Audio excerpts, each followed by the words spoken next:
The great dragon weaves a spell to summon a goddess of miraculous beauty and divine healing, but fate plays a cruel joke. Instead of a deity, Kim Ojin appears, dazed and trembling. He assumes the worst. Is this the afterlife? Memories of his miserable existence flood his mind. The hell of veterinary school, the endless scolding, finally earning his license, only to slave away for 3 agonizing years caring for unwanted souls, pushing through the blood, sweat, and tears. Our protagonist finally claws his way to the top and opens his own clinic, but reality is harsh. It is a ghost town. 0 customers. Even the sign outside flickers and dies, just like his dreams. Drowning in debt and despair, Ojin lies in the dark. Suddenly, a sound pierces the silence. Space warps around him. In a heartbeat, he stands in a cavern of gold, encircled by a blinding summoning array. Certain he has fallen into the depths of hell, he screams into the void. Why is he here? The beast speaks. It needs a healer. Ojin braces for a nightmare creature. But the dragon reveals a tiny, trembling fruit bat named Catless. His gaze sharpens. The creature is frail, dehydrated, dying. Instantly, his demeanor shifts. The veterinarian awakens. He demands the patient's history with surgical precision. The dragon puffs out its chest. It has been the master of Catless for merely 1 week. A fleeting trend among the powerful, suppressing his rage at impulse buyers. Ojin asks the critical question. Has the beast been eating? The dragon smirks. Fresh animal blood. Of course, a noble diet for a noble pet. Ojin's spirit crumbles. He recognizes this ignorance. It is the worst kind of owner, the arrogant amateur. Fury rises. He confronts the mighty beast. Fruit bats do not drink blood. Only vampire bats feast on blood. Poor Catless has been starving for 7 days. The dragon shrinks back, shame coloring its scales. Ojin does not hold back. He berates the monster for its negligence. The freezing cave is a death sentence for a hibernating creature. The beast stammers. It is an ice dragon, after all, but our boy stands firm. Biology does not care about your elemental affinity. Defeated by logic, the dragon bows its massive head. It vows to save the life it nearly extinguished. To repay this life-saving wisdom, the dragon offers a reward beyond measure, a single wish. Ojin scoffs. Make him a billionaire oil tycoon, or perhaps a villainous young master. Confused by the sarcasm, the dragon bestows a heavy necklace instead, a mythical artifact that grants the heart's true desire. Mana surges, the pendant blazes with light. Ojin resigns himself to the great beyond. But as reality fades, he screams his true desire. Take me back to the golden age of Bitcoin. The dragon watches him vanish, still bewildered by the strange, angry goddess he summoned. Flash. He stands amidst a chaotic bazaar. Strange scents, loud voices. Is this reincarnation or possession? A merchant eyes his strange clothes. She welcomes him to the Be-More region, the land of trade. Suddenly, the ground shakes. A colossal rabbit stampedes through the market, crushing everything in its path. Civilians scream in terror, but Ojin stands like a statue. He is mesmerized by the anatomy of this beast.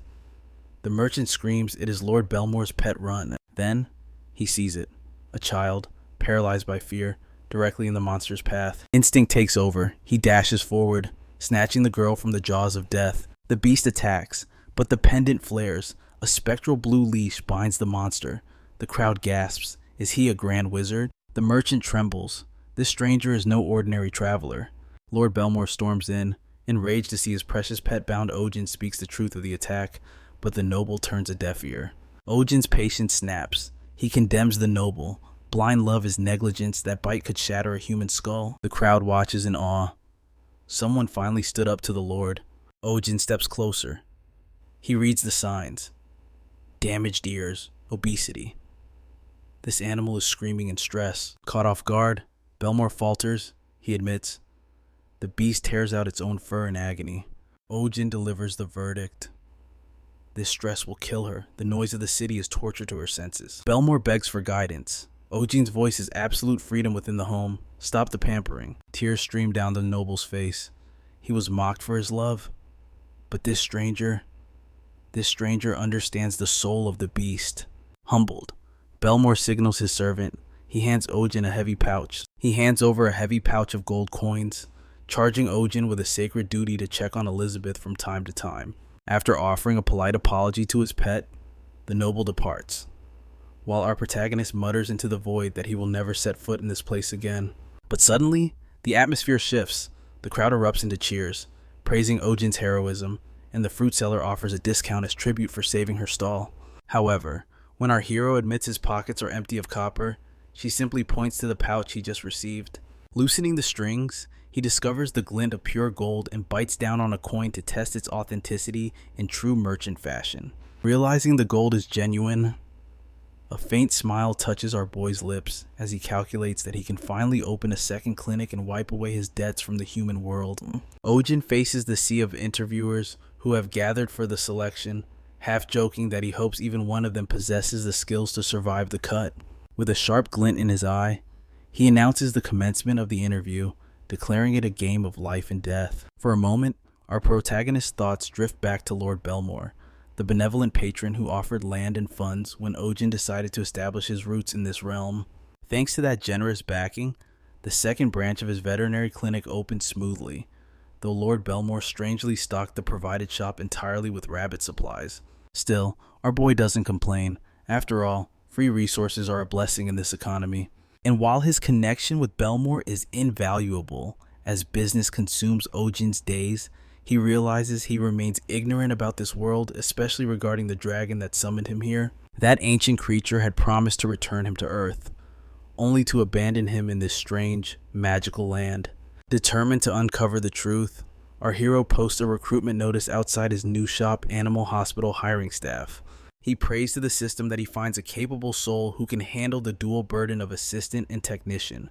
When the interviews commence, Ojin sits like a judge on a throne, scrutinizing the line of hopeful applicants. The first candidate, Thomas, boasts loudly of his noble lineage, his strict father, and his gentle mother, but our protagonist's interest fades instantly at the man's arrogance. The next candidate, Philip, claims his family has dominated the animal business for generations, sparking a glimmer of hope. That hope is crushed the moment he reveals their business is actually a butcher shop. That is enough for Ojin to mentally eliminate him from the pool. Apparently, finding a sane human being in this world is a quest of its own. The third candidate steps into the light, a man with a pale, neurotic complexion and eyes that scream instability. Our boy tries to be open-minded, but his patience snaps when the man throws himself onto the floor in a desperate, pathetic plea for employment. That settles it. Ojin decides that from this moment on, he will absolutely judge people by their appearances. Before he can reject the madman, a young woman steps out from the line and delivers a silent, devastating punch that sends the guy flying across the room. She introduces herself as Selena, a wandering expert in beast taming with practical experience in basic medical treatments. Her aura of confidence and lethal composure leaves a mark, and Ojin hires her on the spot without hesitation. The following afternoon, our protagonist relaxes inside his cozy new clinic, basking in the warm sunlight filtering through the window. But noon has already arrived, and Selena is nowhere to be seen, making him wonder if his hasty hiring decision was a mistake. Just as he debates posting another recruitment notice, a knock echoes at the door, but instead of his assistant, an unfamiliar man stands at the threshold. Minutes later, the stranger is seated comfortably, sipping tea, while Ojin maintains a polite, professional smile. Inside, however, our hero is cheering wildly. He has finally secured his first customer. The first step toward financial freedom. His mind flashes back to his previous clinic on Earth, the one that crumbled to dust because of his explosive temper. The memory is vivid, snapping at a client who refused to brush their dog's teeth, screaming until his reputation as a rude and insane vet spread like a curse. This time, Ojin swears a vow to smile, remain calm, and charm the gold right out of his client's pockets. Returning to reality, he asks to see the man's companion. The stranger grins and points to his pocket, revealing a small lizard named Pojak, and our boy feels a wave of relief. Finally, a normal creature appears, rather than the monstrous abominations that usually populate this fantasy world. But that relief is shattered when the man casually admits he grabbed the lizard's tail until it ripped off, forcing Ojin to suppress a surge of rage. He carefully examines Pojak and notes the dry, red skin, classic symptoms of improper shedding. When he points this out, the owner warns him that Pojak has a bit of a temper. As if on cue, The little creature proves the warning true by spitting a concentrated burst of fire straight at our protagonist. Before Ojin can be incinerated, Selena bursts through the door and tackles him aside, barely saving him as flames scorch the wall where he just stood. Dazed and nursing a bleeding lip from the impact, Ojin mutters that taking the fire blast might have been less painful than her rescue. Regaining his senses, the terrifying reality hits him. His first patient isn't a lizard, but a salamander, a fire-breathing monster. He looks around in panic, wondering if this wooden clinic is even equipped to handle a living flamethrower. The stranger gazes at Selena with starry eyes, completely ignoring the gravity of the situation. While he praises her beauty like a love-struck fool, she cuts straight to the chase, demanding the origin of the beast in his arms. He puffs out his chest, claiming he found it on the mountain behind the village. According to him, their souls connected instantly, a case of destiny at first sight. Selena's expression turns stern. She drops the hard truth: possessing a salamander is a severe crime, as their kind faces extinction from greedy hunters. However, she offers a sliver of hope. If they register it as a temporary medical emergency, the authorities might turn a blind eye, provided he returns it to nature immediately after. But the man recoils as if struck. Tears stream down his face as he crushes Pojak against his chest, refusing to sever their bond. In a flash, he sprints for the exit. His voice cracks as he screams that no power in this world will tear him away from his beloved companion. Ojin stands frozen, his brain struggling to process the stupidity. Selena falters, but our hero barks a sharp command: she needs to chase that idiot down now. And so, the clinic's grand opening descends into chaos. The very first patient has turned this medical checkup into a high-speed pursuit, a perfect start to Ojin's chaotic new life. He signals Selena to take point, and suddenly, the sleepy marketplace erupts into a frenzy. The fruit stall auntie was just enjoying the silence, grateful that the Lord Reverend was gone, but her moment of zen is shattered instantly. She dives behind her crates. As the stampede rushes past, she wisely decides that survival is better than curiosity. The fugitive weaves through the throngs of people, shielding his precious cargo with the desperation of a man protecting his own heart. Our boy follows close behind, lungs burning, refusing to let the target escape. The stall lady peeks out, muttering that whatever madness this is, she wants absolutely no part of it. The fleeing man rambles like a lunatic, convinced that the entire world is conspiring to steal Pojak from his embrace. The pursuit drags on until stamina hits zero. Both hunter and hunted finally collapse, their legs giving out. Gasping for air, Selena throws a jab at Ojin's lack of cardio, but her playful tone vanishes the moment she looks at the salamander. The creature's skin has hardened into a deadly shell. A dark realization crosses Selena's face as the severity of the situation sinks in. If a salamander fails to molt, the energy has nowhere to go. It becomes a ticking time bomb, destined to erupt in a cataclysm of fire. They cannot rest now. Disaster is seconds away. Meanwhile, the oblivious owner scurries back to his hideout, believing he has outsmarted them all. With a sigh of relief, he sets Pojak down, whispering that their reunion was written in the stars. His joy overflows, transforming into a bizarre musical number. He strums the air, letting a haunting melody drift through the room. But the song is cut short by terror. Pojak's body begins to convulse violently. In a split second, the creature ignites, turning the cozy home into an inferno, choking on thick black smoke. The man pleads with the beast. He reaches out, foolishly thinking his love can extinguish the elemental rage. Pojak responds only with fury. A torrent of flame blasts outward, the heat intensifying by the second. Selena dives in, dragging the weeping owner to safety. Meanwhile, our hero stands his ground against the scorching heat, facing the beast alone. Through the haze, Ojin desperately wishes for a fire extinguisher. As if answering his call, the mysterious pendant on his chest begins to pulse with light. When the glow subsides, the cold metal of a modern extinguisher rests in his grip. He doesn't waste a second questioning the miracle. He unleashes the foam, battling the blaze until the salamander's fury is finally quelled. The roar of fire vanishes, leaving only the hiss of cooling steam in the silence. As the smoke clears, Selena secures the area. The owner sits amidst the wreckage of his life, mumbling that the failed molting process caused this destruction. Yet, he learns nothing. He swears to care for it better next time, his obsession blinding him to the danger he just caused. Our protagonist looks down at him with a cold gaze, questioning if this fool understands the weight of responsibility. Affection without understanding is merely selfishness disguised as love. Later, deep within the forest, the crisis reaches its true conclusion. Bojack has successfully shed its skin. Selena marvels at its renewed vitality, while our boy stares, stunned by the creature's massive true form. The owner looks on with a heart full of bittersweet pride. He finally admits that the wild is where his friend truly belongs. He watches the tail vanish into the undergrowth, whispering promises of eternal friendship that the beast will never comprehend. Ojin rolls his eyes at the theatrics, predicting future headaches, but the grieving pet parent is too lost in the moment to notice. In his own twisted reality, this is the tragic farewell of a hero. Suddenly, the mood shifts. Bojack pauses on a ridge and spits a massive fireball skyward. The flame bursts, painting the twilight sky with dazzling, magical fireworks. Tears flow freely from the man's eyes at the beautiful sight. Our protagonist nods silently, the patient is cured, and the mission is finally over. Several days later, the eccentric stranger returns to the town square. He has reinvented himself with a new name, Roya.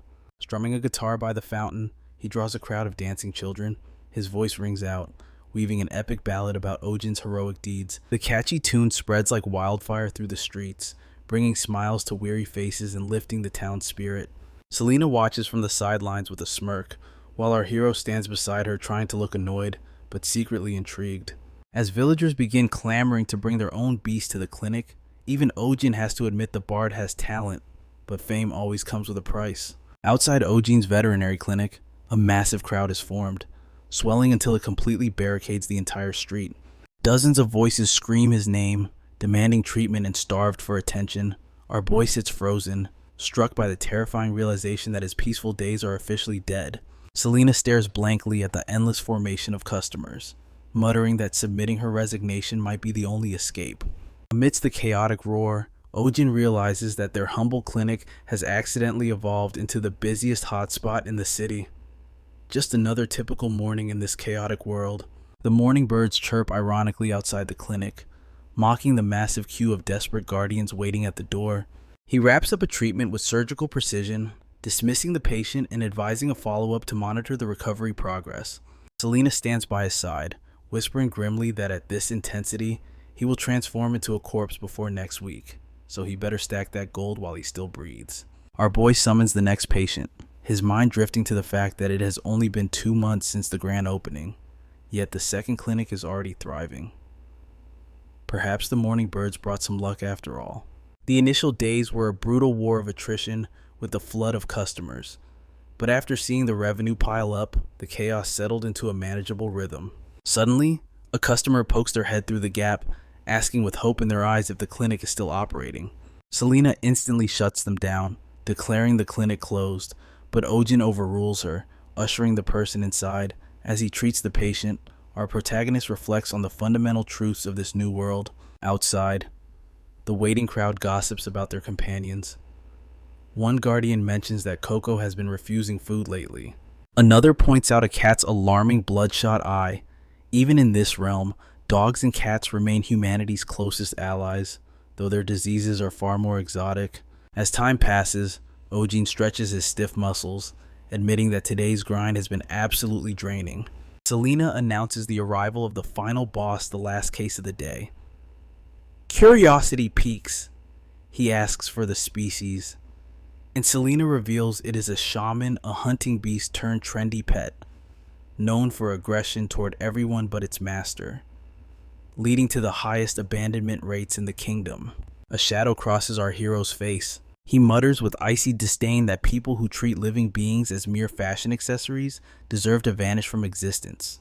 He recalls the lore shamans can grow as large as a human torso, possessing claws and fangs capable of shredding the hide of a wild boar. Selena warns him to keep his guard up. The next customer enters, presenting a shaman pup that looks completely drained of life, barely 2 months old. The owner explains the creature has been limping since yesterday. Ojin activates his diagnostic gaze, noting that a puppy of this age should possess pristine joints. Inspecting the paw, he detects a foreign object, a thorn buried deep. With steady hands, he extracts it, disinfects the wound, and assures the guardian that full recovery is imminent. The little shaman wobbles clumsily, and our protagonist watches in silence, while Selena glances over, catching a rare vulnerability in his expression. As the owner departs, Ojin lets out a heavy sigh of relief, declaring the long battle of the day finished. Selena observes, with a hint of surprise, that he actually looked happy. He looks confused when she questions if his joy comes from the cute puppy or simply because his shift has ended. Selena teases him, noting how rare it is to see him smile for anything other than a pile of gold coins.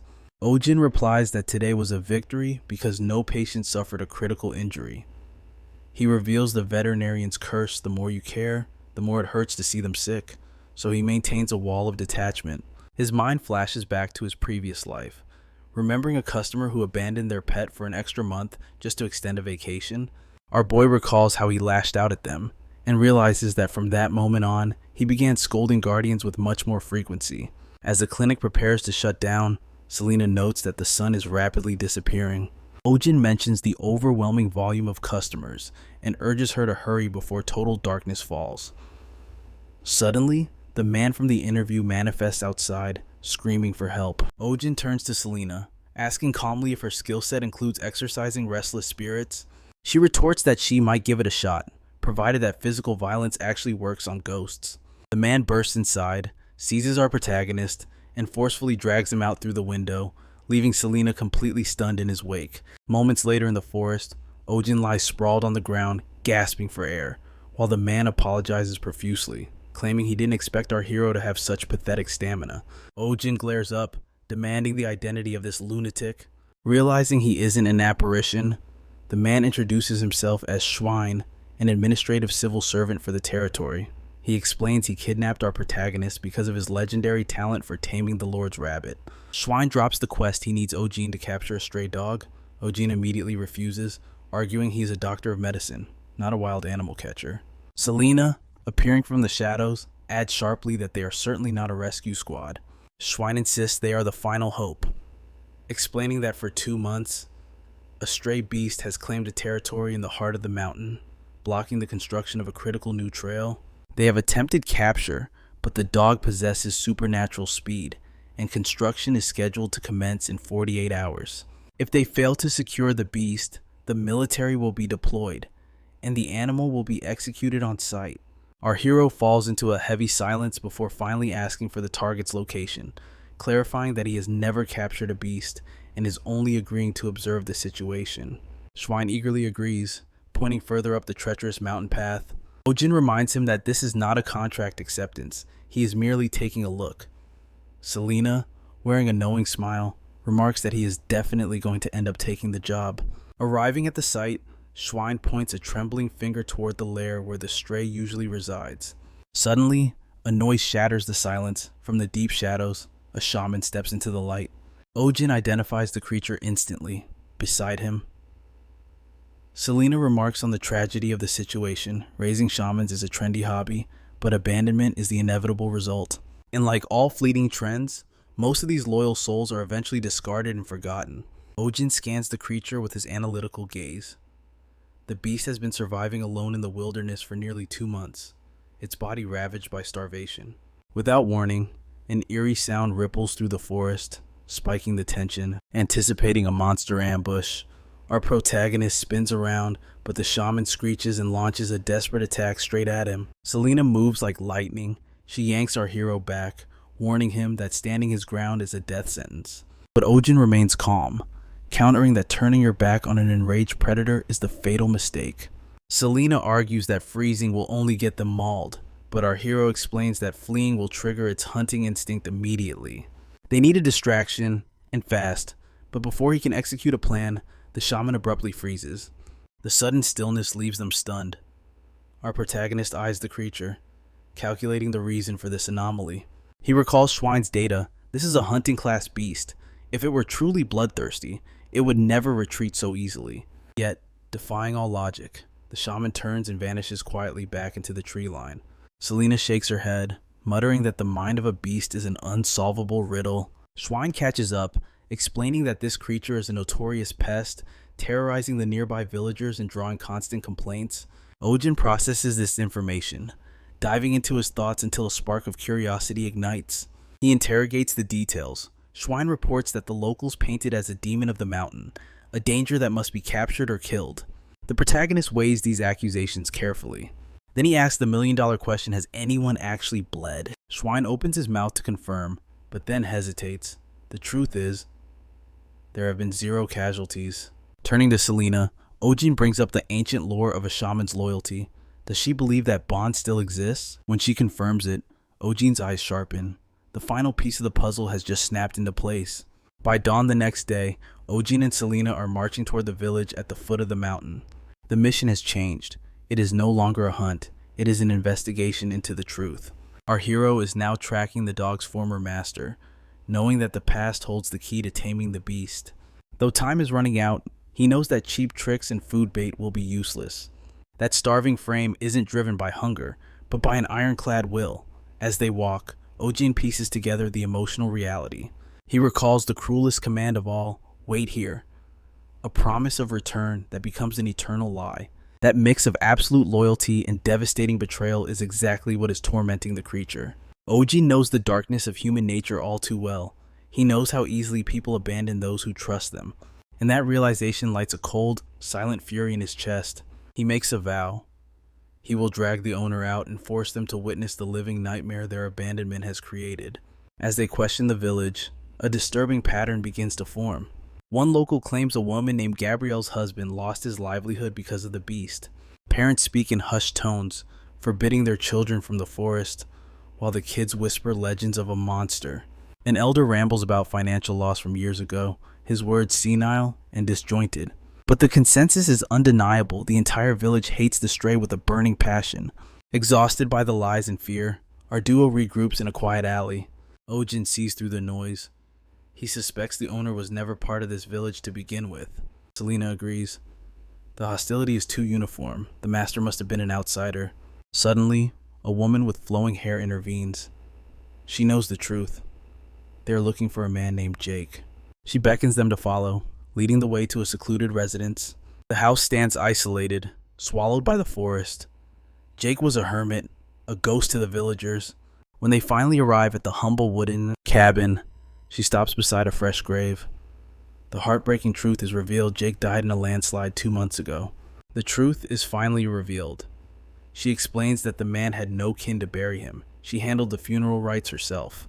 Furthermore, she defends the dead's honor. Jake never abandoned his loyal companion. Death simply claimed him before he could return. She confesses she tried to rescue the beast once, but failed. Tears choke her voice as she implores them to save the guardian of the mountain, the dog named Max. The weight of her revelation crashes into Ojin like a tidal wave. Guilt consumes him as he realizes how fatally flawed his judgment had been. Our hero offers a silent prayer for Jake's soul, repenting for his ignorance. He swears a solemn oath they will save Max, no matter the cost. Meanwhile, deep in the forest, Schwein confronts the enforcement squad. They arrive far too soon. He notes with dread that they must have crushed their previous mission ahead of schedule. Desperate, he begs them to stay the execution until tomorrow, but the officers' eyes are cold and unyielding. One of them sneers, refusing to wait. The target is in sight, and the job ends now. To them, the creature is despised by the villagers anyway. Why not eliminate the nuisance a day early? Back at the sanctuary, Ojin enters the humble abode. The sharp, earthy aroma of medicinal herbs hangs heavy in the air, the mark of a true herbalist. Selena moves quickly, suggesting they secure anything with the owner's scent. She points to a set of clothes, a fading remnant of a life lost. The main character's gaze locks onto a picture frame, a frozen memory of Jake and Max, inseparable. He wonders what cruel twist of fate befell a man who loved his companion so deeply. Suddenly, Selena spots a critical clue on the wall. It is a sketch of a legendary botanical treasure, the mandrake. She realizes this was Jake's ultimate quest. Ojin recalls the lore from cinema, and Selena confirms it. The plant that screams a specimen of mythical rarity and difficulty. The puzzle pieces align. That unearthly shriek from the forest yesterday was no beast. It was the root. Despite the deadly risk, the mandrake is a prize beyond measure, the absolute pinnacle of a herbalist's ambition. In the present, the faithful guardian sits before his cave. Max watches the gray sky, trapped in a heartbreaking memory of a rainy day long ago. In the flashback, Jake's laughter echoed against the storm, wondering if they should wait out the deluge. He tended the flame and draped his only woolen blanket over Max, prioritizing the dog's warmth over his own. Max huddled close, finding safety in his master's presence. Jake smiled through his exhaustion, grateful for the shelter. But destiny is cruel. Jake spotted a peculiar plant dancing in the shadows near the cave wall. The legendary mandrake. Disbelief washed over him. A miracle he thought existed only in ancient texts was growing right before his eyes. Blinded by excitement, he made a fatal choice. He told Max to stay put, promising to return with his gear in a heartbeat. The dog whined, sensing the omen, but Jake reassured him with a warm smile and stepped out into the pouring rain. That was the end. A catastrophic landslide roared down the mountain, burying him instantly. The fire died. Seasons changed, but Max's vigil never ended. A week later, strangers encroached on their sanctuary. Tourists spotted the lone sentinel. They assumed he was a castaway and offered pity, but when they approached, Max shrieked in terror, driving the intruders back. Spooked, the tourists fled, branding the loyal protector a monster. They cursed the owner who abandoned such a beast. Max retreated to the cave, resuming his post, waiting for a master who had long since crossed the river of death. Back in reality, the executioners advance. The sun is setting on Max's life. They prepare to end it, loading tranquilizers potent enough to bring down a demon beast.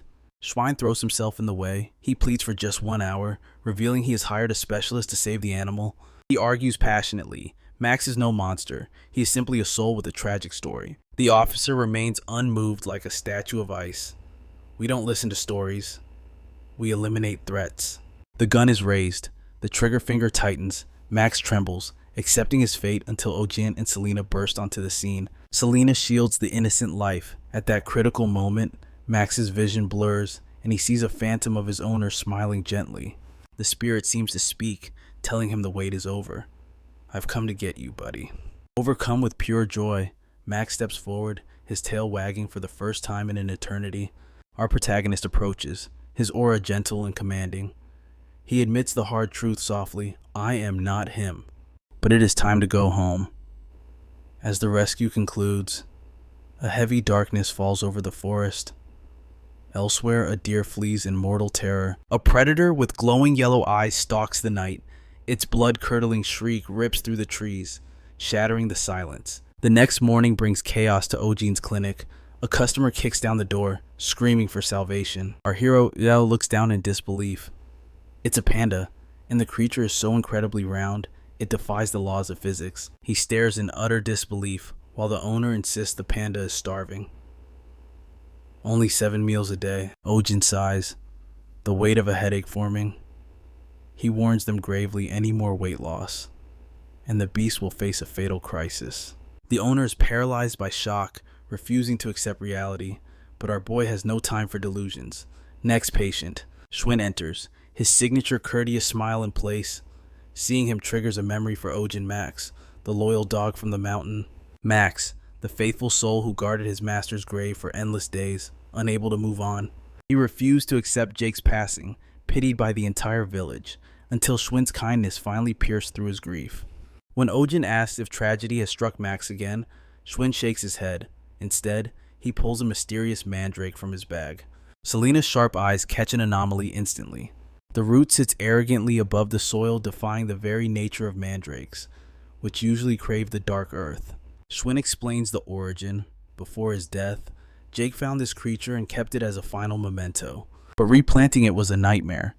The mandrake rejected the soil, screaming day and night until the villagers needed earplugs just to survive. Eardrums ruptured under the sonic assault. Selena notes grimly that mandrakes are notorious for their volatile temperaments. Schwinn lets out a defeated sigh. The plant has become a monster beyond control. It's only quiet because it sleeps, he warns. When it wakes, chaos reigns. He begs Ojin to take this burden. Our protagonist scoffs. He heals beasts, not botany. If it screams, it doesn't belong in his clinic. Schwinn persists, his voice trembling. It's neither plant nor animal. It is a demon. Then take it to a priest, Ojin retorts. But before the argument can finish, the mandrake stirs. Panic seizes Schwinn. It's waking, he screams, dropping the pot and fleeing with his companions before our hero can react. Frustration boils over. Ojin curses at their retreating backs. He's seen men abandon dogs, but never a houseplant. Selena acts fast, trapping the mandrake under a glass shield. Wait, she says, this is a legendary herb. Leaf to root, it can cheat death itself. Our boy just grumbles. What good is a treasure that destroys your hearing? Suddenly, the creature's eyes snap open. Cover your ears, Selena cries, bracing for the sonic blast. Ojin panics. Realizing his noise-canceling headphones are gone, he grits his teeth, bracing for impact. But the scream never comes. Instead, the mandrake smiles confused. They watch as Selena analyzes the anomaly. She realizes the truth. It likes him. She points to his necklace. The moment he reveals it, the mandrake dances in pure ecstasy. Our protagonist is dumbfounded. Selena laughs, comparing the legendary herb to a cheap sunflower toy. He mutters under his breath, that is a revolting comparison. Yet, Selena insists he raise it in his room. Against his better judgment, he agrees. Later that night, a heavy knock shatters the silence. Bleary-eyed, he grumbles about the surcharge for night calls until a woman bursts in, carrying a dog bathed in blood. The gashes are deep, too deep. Our protagonist grimaces. The bleeding is catastrophic. Selena intervenes. The mandrake leaves. They stop bleeding instantly. At her command, he turns to the plant. The creature eyes Selena with suspicion. She hesitates. Master, you must ask it. It only likes you. He groans at the indignity of begging a vegetable. But lives are at stake.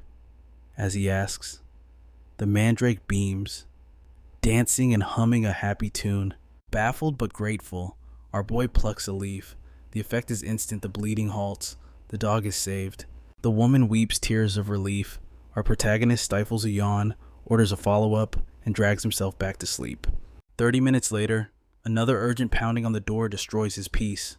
A man stands there, desperate, clutching a deer that has been savaged. The body is a map of agony. Ojin's eyes go cold. These aren't hunting wounds. This was torture. Only a psychopath inflicts this pain, he mutters. The villagers look confused.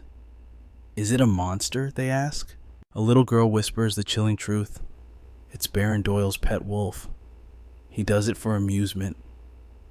Disbelief turns to blinding rage. He curses the noble's name. How is this allowed? He roars, demanding animal protection laws in a lawless land. The villagers shrink back. He is a baron, they whisper. He is untouchable. Our hero explodes. He screams of democracy, of justice, concepts alien to this world, until Selena snaps him back to the dying deer.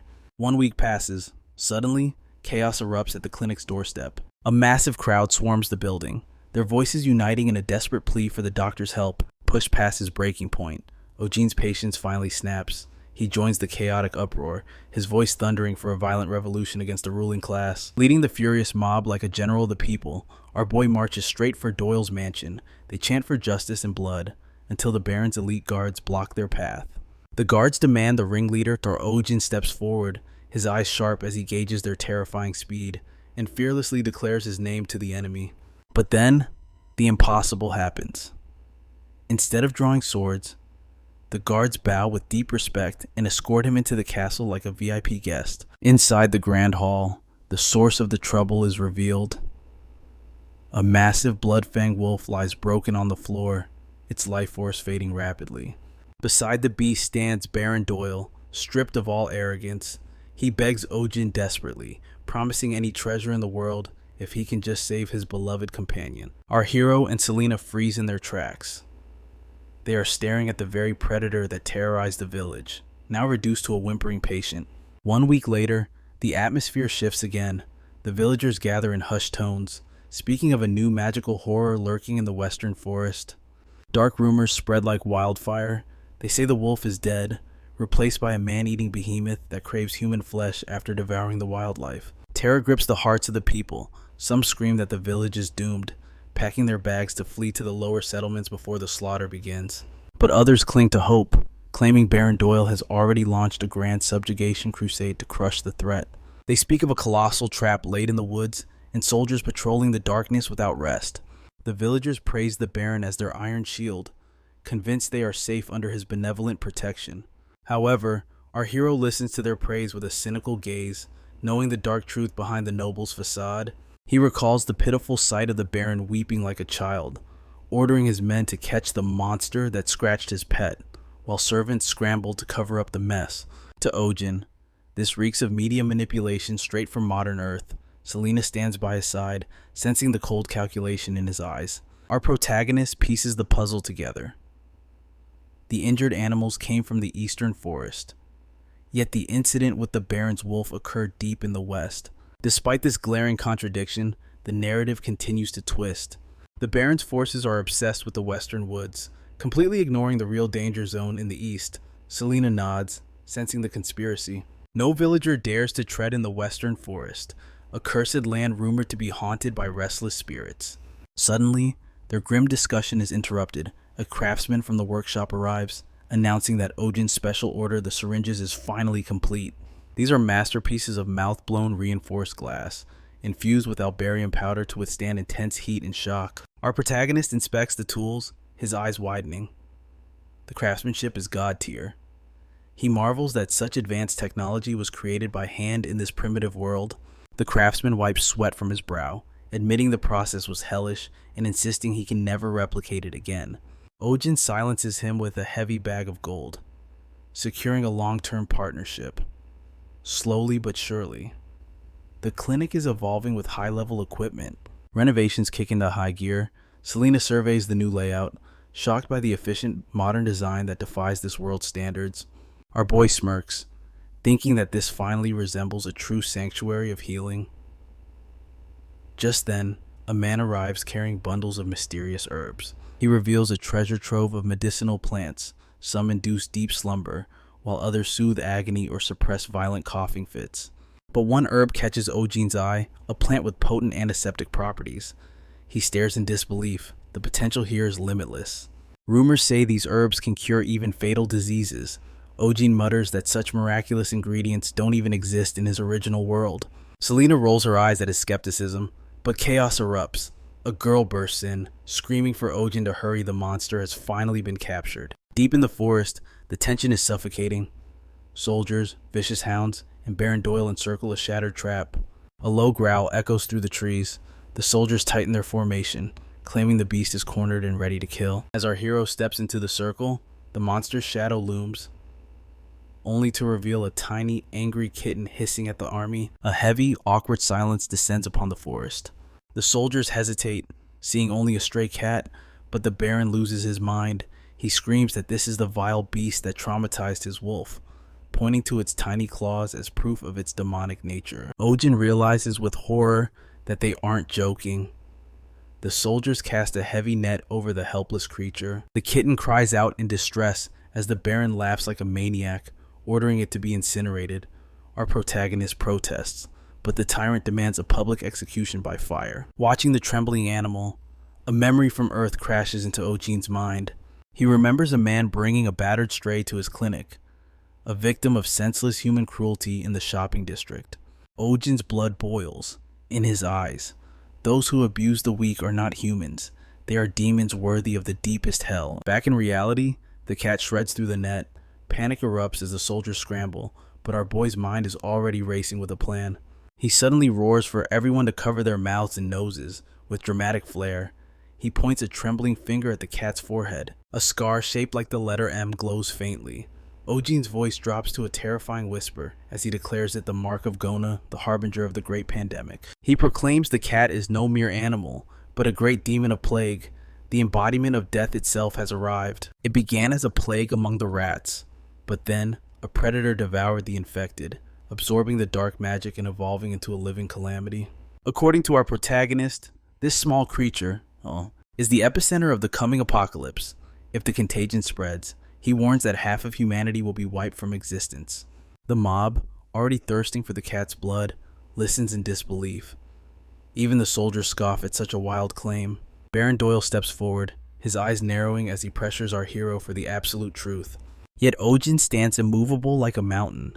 He recalls his past life, a world suffocated by masks, fear, and an invisible war against disease. He insists the beast carries demonic energy. However, it is still young enough to be sealed and suppressed. In his world, a cure was forged from chaos. He turns to Selena, his eyes silently pleading for her to support his desperate bluff. She does not falter, calmly. She explains that with the beast's blood and specific herbs, an antidote is within reach. Though he looks calm, our hero's heart hammers against his ribs. The soldiers openly mock his story as a fool's fantasy. But before the killing intent boils over, the Baron intervenes. He grants Ojin exactly 1 week. 7 days to cure the beast and present it at the castle. After that, the creature faces a public execution. Safe inside the clinic, the protagonist collapses in relief. He praises Selena for her brilliant improvisation in the face of death, but she reveals a shocking truth. It was no lie. A cure requires the creature and mandrake roots, though the cost would be hundreds of magical plants. Her expression darkens. She asks why he risked everything for this monster, warning that its awakened power could devastate the world. Ojin shakes his head. This cat is innocent of the village attacks.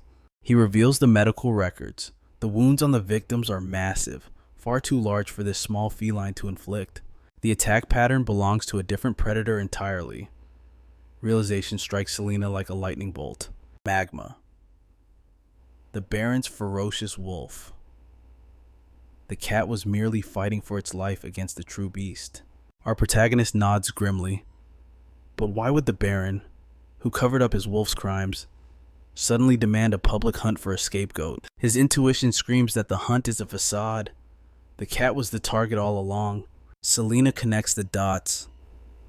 That explains why the Baron wanted the creature alive, and why he accepted Ojin's flimsy lie without hesitation. The insult to his acting skills stings, but Ojin focuses on the patient. He examines the creature's battered body. The scar on its forehead radiates strange energy.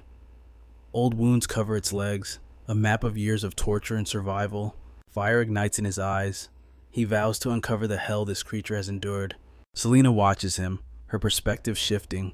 He is not the greedy merchant she imagined. There is a gentle grace in his hands. Suddenly, he hugs the cat. He buries his face in the fur, crying out about how soft and warm it is. Selena's admiration instantly evaporates. He is simply a lunatic. Meanwhile, the mandrake in the corner burns with jealous rage. The next morning, terrifying shrieks echo from the clinic. The townsfolk gather, trembling at the unearthly sounds. Rumors spread like wildfire. They believe our hero is engaged in a mortal duel with the demon to purify the plague. In mere hours, the public elevates him to godhood. A legendary wizard has descended from another dimension. The crowd chants the name of Kim Ojin. Inside, oblivious to his new fame, the protagonist tries to feed the cat, only to get clawed again. The beast's temper is foul, but Ojin notices something strange. It seems to be shrinking. Selena confirms the anomaly.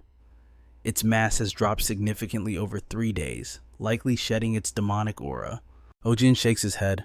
It is not magic, it is starvation. The hunger fuels its rage, burning more energy in a deadly cycle.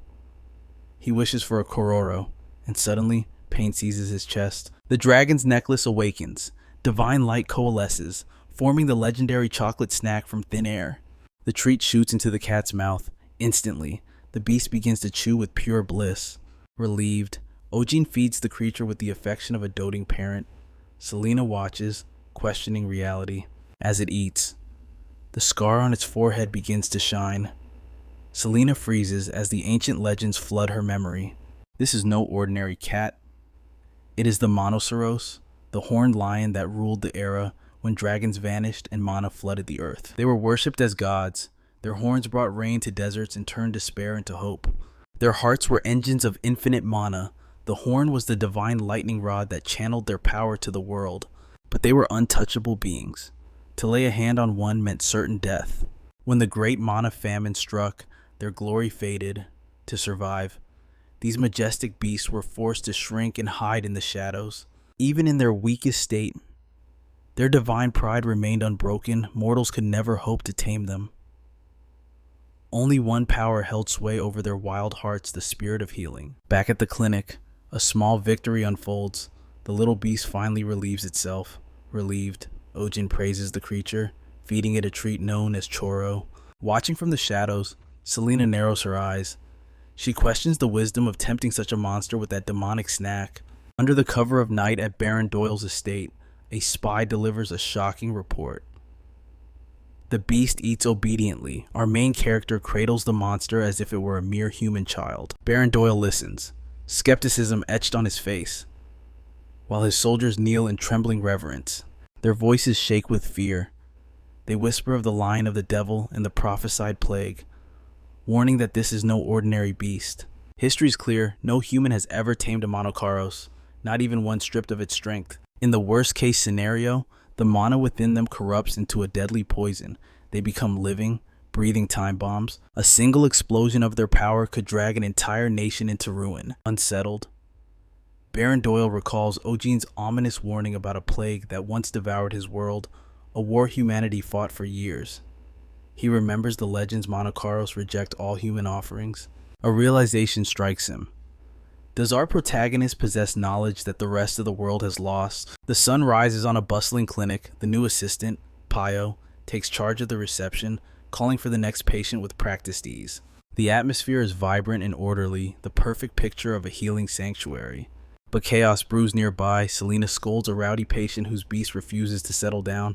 Her patience snaps. In a burst of temper, she silences the noise with a blast of magic, terrifying the room. Ojin watches in horror as she casts the spell again, plunging the clinic into pandemonium. Then, just as quickly, she demands a half-day leave and vanishes into thin air. Later, our hero finds a scrawled note declaring her unauthorized absence. The messy handwriting only fuels his rage. He shouts that even a rookie veterinarian wouldn't act with such disrespect. Desperate times call for desperate measures.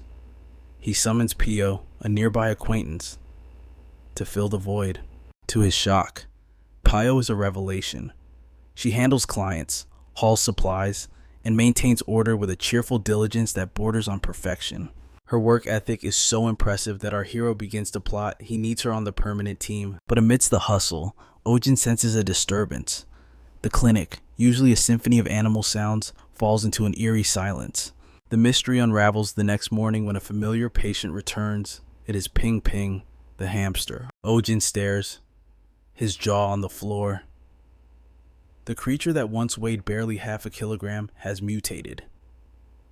It is 10 times larger, rivaling the size of a dog. Is this a panda? No, the owner corrects him. This is a flopper dog. Only then does the truth hit our boy in this world. Hamsters go by a completely different name. The owner looks puzzled. Does the doctor not know what a flopper is? Ojin stammers, but Pio swoops in to save the day. She explains he hails from another world, which explains his unique terminology and why his medical skills transcend local understanding. The bluff works. The owner nods sagely, convinced our protagonist must have studied in a distant, advanced land. Proud and amused, Ojin hires Pio on the spot. Turning back to Ping Ping, he inspects the creature's massive form. The beast seems healthy, but its unnatural size and color raise alarm bells. He suspects it has absorbed growth magic. Suddenly, the cat beside him explodes with jealousy and lunges at the giant hamster. Impact. The moment they touch, Ping Ping splits into 3 identical copies. The entire clinic freezes in shock. Ojin's mind reels. This violates every law of physics he has ever known. But the owner's ecstatic. He embraces the trio, weeping that his lonely days are over. Ping Ping has a family. Chaos erupts. One of the clones bolts, triggering a wild chase through the exam room. They are small, but impossibly fast. Then, from the shadows, Selena returns. With the grace of an assassin, she snatches 2 in her hands and catches the third between her teeth. She identifies them immediately. They are bloops. Under questioning, the owner confesses the creature was a gift from his father. Realizing the owner is clueless, Selena takes custody of the creatures for observation, promising no harm will befall them. Ojin steps in, declaring that his clinic forbids unethical experiments without consent internally. He wonders why he is the one preaching morality. D is the one. Later that evening, Selena reveals the dark truth. She explains that bloops are not of nature's design. They are artificial life forms, stitched together by a mad mage from a bygone era. Our hero is stunned. It seems every world is plagued by unhinged scientists playing God. Yet, Selena defends the creator. He was not evil, merely misguided. His creations were unstable, but they were never designed to destroy. Ojin remarks that the bloops should have gone extinct a century ago. his eyes wide with disbelief at seeing one now. Curiosity takes over. He casually asks Selena for her true age. But before she can answer, a wet gurgling noise erupts from the skunja. Our protagonist spins around in concern, but a sudden, sharp knock on the door freezes him in place. A soldier's voice booms from the other side, announcing the arrival of the formidable Baron Doyle. As the Baron strides into the clinic demanding the monster, panic seizes Ojin's heart. He is torn between hiding the creature or attempting a desperate escape. There was zero time to prepare. Every waking second had been poured into keeping the beast alive. Forcing a plastic smile, our hero greets the noble, but his mind races toward Selena. She has vanished, leaving him to face the wolves alone. The Baron crashes onto a chair, ignoring all etiquette. He rejects the tea and barks a command to see the monster instantly. Ojin stammers, claiming the treatment is incomplete, but the Baron cuts him off with a cold glare. The noble sneers that if the clinic is open, the job is done. Cornered, our boy improvises a frantic lie. He claims a ritual mishap fused his soul to the cat's.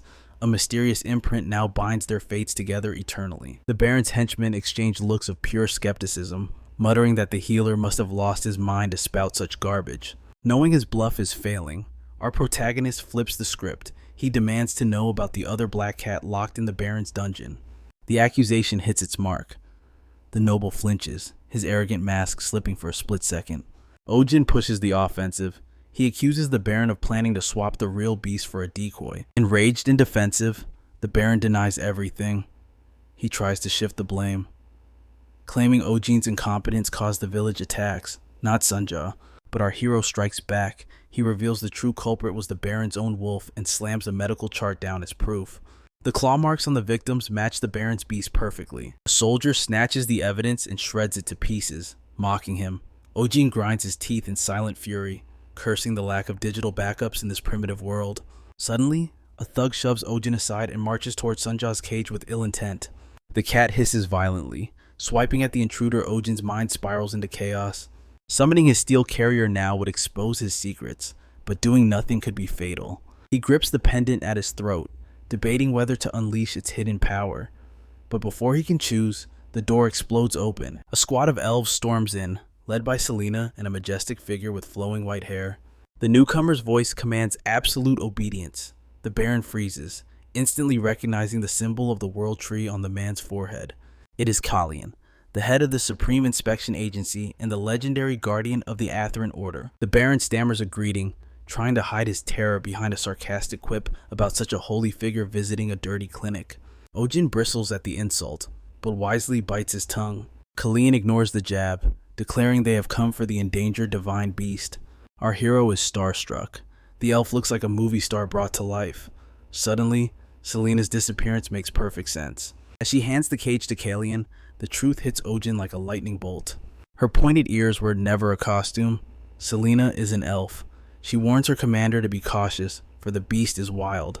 Kalian begins a high-tier chant, wrapping Sunja in a sphere of brilliant blue mana. As the creature floats, he inspects the wound on its head. It is the mark of a mana extractor, a forbidden tool used to drain the life force of sacred beings. His calm expression shatters. Pure rage fills the room. He turns on the Baron, demanding to know if he dared to sever the Monoceros' horn. The noble trembles like a leaf, stuttering lies of innocence before turning and fleeing in sheer panic. Our protagonist watches in awe, realizing that elven authority here crushes even the highest nobility. The display of power is intoxicating. Kalian notes that only specific dark weapons could cause such harm, promising that justice will be served. He thanks Ojin for protecting the holy creature and prepares to take the Monoceros into elven custody. But suddenly, Sunja's energy spikes wildly. The cat shatters the magical barrier. It darts forward and buries itself in Ojin's arms, clinging to him for dear life. The elves stand frozen in shock. A divine beast rejecting its own kind for a human Sunja holds onto Ojin's necklace, trembling. Kalian's sharp gaze locks onto the pendant. A spark of recognition ignites in his eyes. He whispers to his aides that the rumors were true. The implications are terrifying. Ojin feels a cold sweat down his back under their intense scrutiny. It was the exact same gaze his university professor used to wear, right before dragging a student into the hell of graduate school. Even Selena stares at him now, her eyes pooling with unreadable intent. Silence hangs in the air until Kalyan breaks it. He decides to entrust Sunja to Ojin's care. Though protocol demands they detain both human and beast for interrogation, Selena's presence alone carries enough weight to bypass the rules. The woman in question merely shrugs, radiating an aura of utter boredom. Our boy can't help but question her lethargy. How can she remain so terrifyingly calm amidst this chaos? Kalyan begins a new incantation. Magic weaves together, conjuring a delicate necklace that settles gently around Sunja's neck. The charm pulses with a faint light, a protective ward designed to restore the creature's strength in place of its severed horn. Sunja squirms, clearly annoyed by the foreign object. One of the elves quickly clarifies. The enchantment also acts as a lifeline, alerting us the instant the creature falls into danger. Ojin stares, marveling at the sheer sophistication of their spellcraft. It is practically an automated emergency response system. Then, Kalyan produces a ring. He presents it to our hero as a token of debt, explaining that it carries the heavy authority of the Celestian family alongside powerful defensive magic. Ojin accepts the gift, with hesitation. He feels half-honored, yet anxious about the strings attached to such a treasure. Kalyan smiles with a gentle grace and insists on placing the band himself. Though the intimacy is awkward, our protagonist allows it. The surrounding elves murmur their approval, noting that the artifact suits him flawlessly. He gazes down at the shimmering metal on his finger, blissfully unaware of the heavy destiny he has just shackled himself to. Kim Ojin has been single since the day he was born, and yet the very first ring of his life now rests upon his hand. An elf's ring, glowing with a mana that feels far too suspicious, and instinctive warning bells in his mind. He tries to politely decline, apologizing as he attempts to return the gift. Kalyan is puzzled, but our hero explains as a man who works with his hands. Accessories are nothing but a hindrance. Kalyan suggests he view it not as jewelry, but as essential armor, though inwardly, the elf notes that Ojin seems woefully out of touch with this world's customs. Still, our protagonist stands his ground. He reiterates that wearing anything on his hands would compromise his delicate work as a doctor. Kalyan offers no further argument. Instead, he whispers a short aria. The ring dissolves into particles of light, reshaping itself into an intricate tattoo upon Ojin's finger. It looks unexpectedly stylish. Kalyan instructs him to place the emblem over his heart and speak his family name. When Ojin complies, the ink flares. A holographic projection of Kalyan materializes in thin air. The elf explains that this sorcery enables long-distance communication. It is a spell for voice and image transmission, a magical video call. He then invites Ojin to utter the command light. Our boy repeats the word, and a brilliant beam bursts from his fingertip. The elves watch with faint amusement as he waves his hand like a child with a new toy, genuinely dazzled by the utility. Kalyan assures him there are other functions he will unlock over time. But the most vital feature is the formidable protection enchantment bound within the ink. Ojin expresses his gratitude, still shaken by how a metal ring transformed into a tattoo that feels more advanced than modern technology. Selena watches with a smirk, recalling how adamantly he refused the gift just moments ago, only to look so pleased with the result now.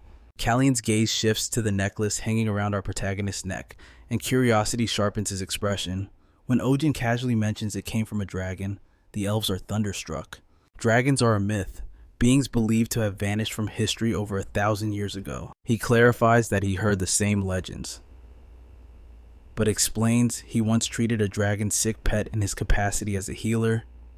In return, the beast gave him this artifact and promised to send him home. But instead, the transport spell failed, dumping Ojin in this world by mistake.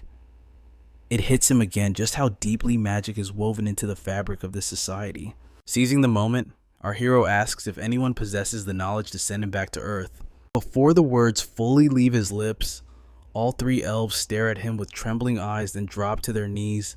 They begin chanting reverently to the spirit of healing, thanking fate for the honor of standing before him. Ojin freezes, utterly bewildered. They truly believe he is some kind of descended divinity. Our boy frantically protests. He insists they are mistaken. He is just an ordinary human caught in a dragon's clumsy error, and the pet wasn't even critically ill, merely neglected. Kalyan, however, counters with absolute conviction he still received a necklace imbued with the essence of a dragon. Ojin mutters that he only accepted it as travel expenses, compensation for being kidnapped across dimensions against his will. Kalian takes his hand with solemn gravity. He explains that their world stands on the precipice of a catastrophic crisis. Mana, the sacred energy sustaining all existence, is fading into nothingness. Once it flowed like water, but since the extinction of the dragons, the source has dried up. Divine beasts are vanishing, and the very world begins to wither and die. If this depletion continues, the next generation is doomed. To combat this apocalypse, the world's leaders formed the VETERINARIAN Order, a sacred organization dedicated to preserving mana and restoring the balance. Our protagonist, only half listening to the heavy lore dump, interprets it as something akin to a magical environmental protection agency. Kalen's voice drops to a whisper as he recites the ancient prophecy, speaking of the spirit of healing, a being wielding the majestic authority of a dragon who is destined to save their broken world. And as the final words leave his lips, every single gaze locks onto one person, Ojin. He points a trembling finger at his own chest, his face a mask of utter disbelief. Wait, are you seriously talking about me? Killian nods with the gravity of a mountain. He confirms that this is no mistake. They have waited centuries for his divine arrival. Our hero desperately tries to deny his divinity, but his words fall on deaf ears.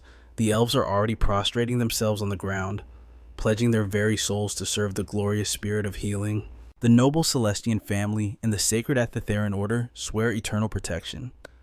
Our protagonist feels the crushing weight of their fanatical devotion, his mind spinning like a top out of control. He wants to scream at the top of his lungs that this is all a farce, that the dragon who summoned him to this realm must have been completely insane. In the privacy of his own mind, he curses that beast, wondering what kind of twisted cosmic joke he has become the punchline of.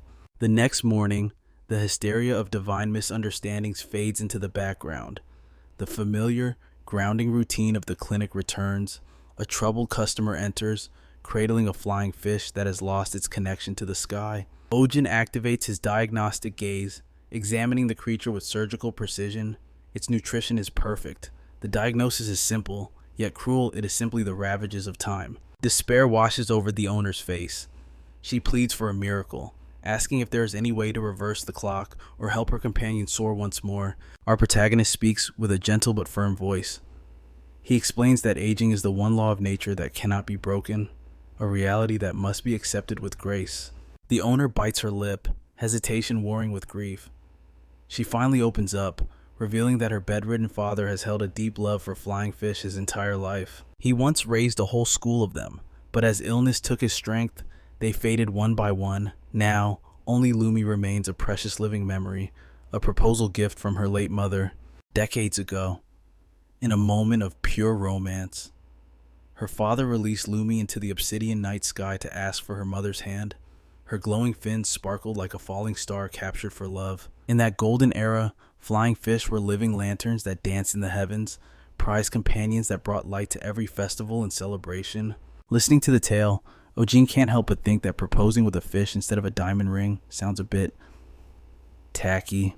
Selena chimes in, explaining that in the old days, it was the height of romance.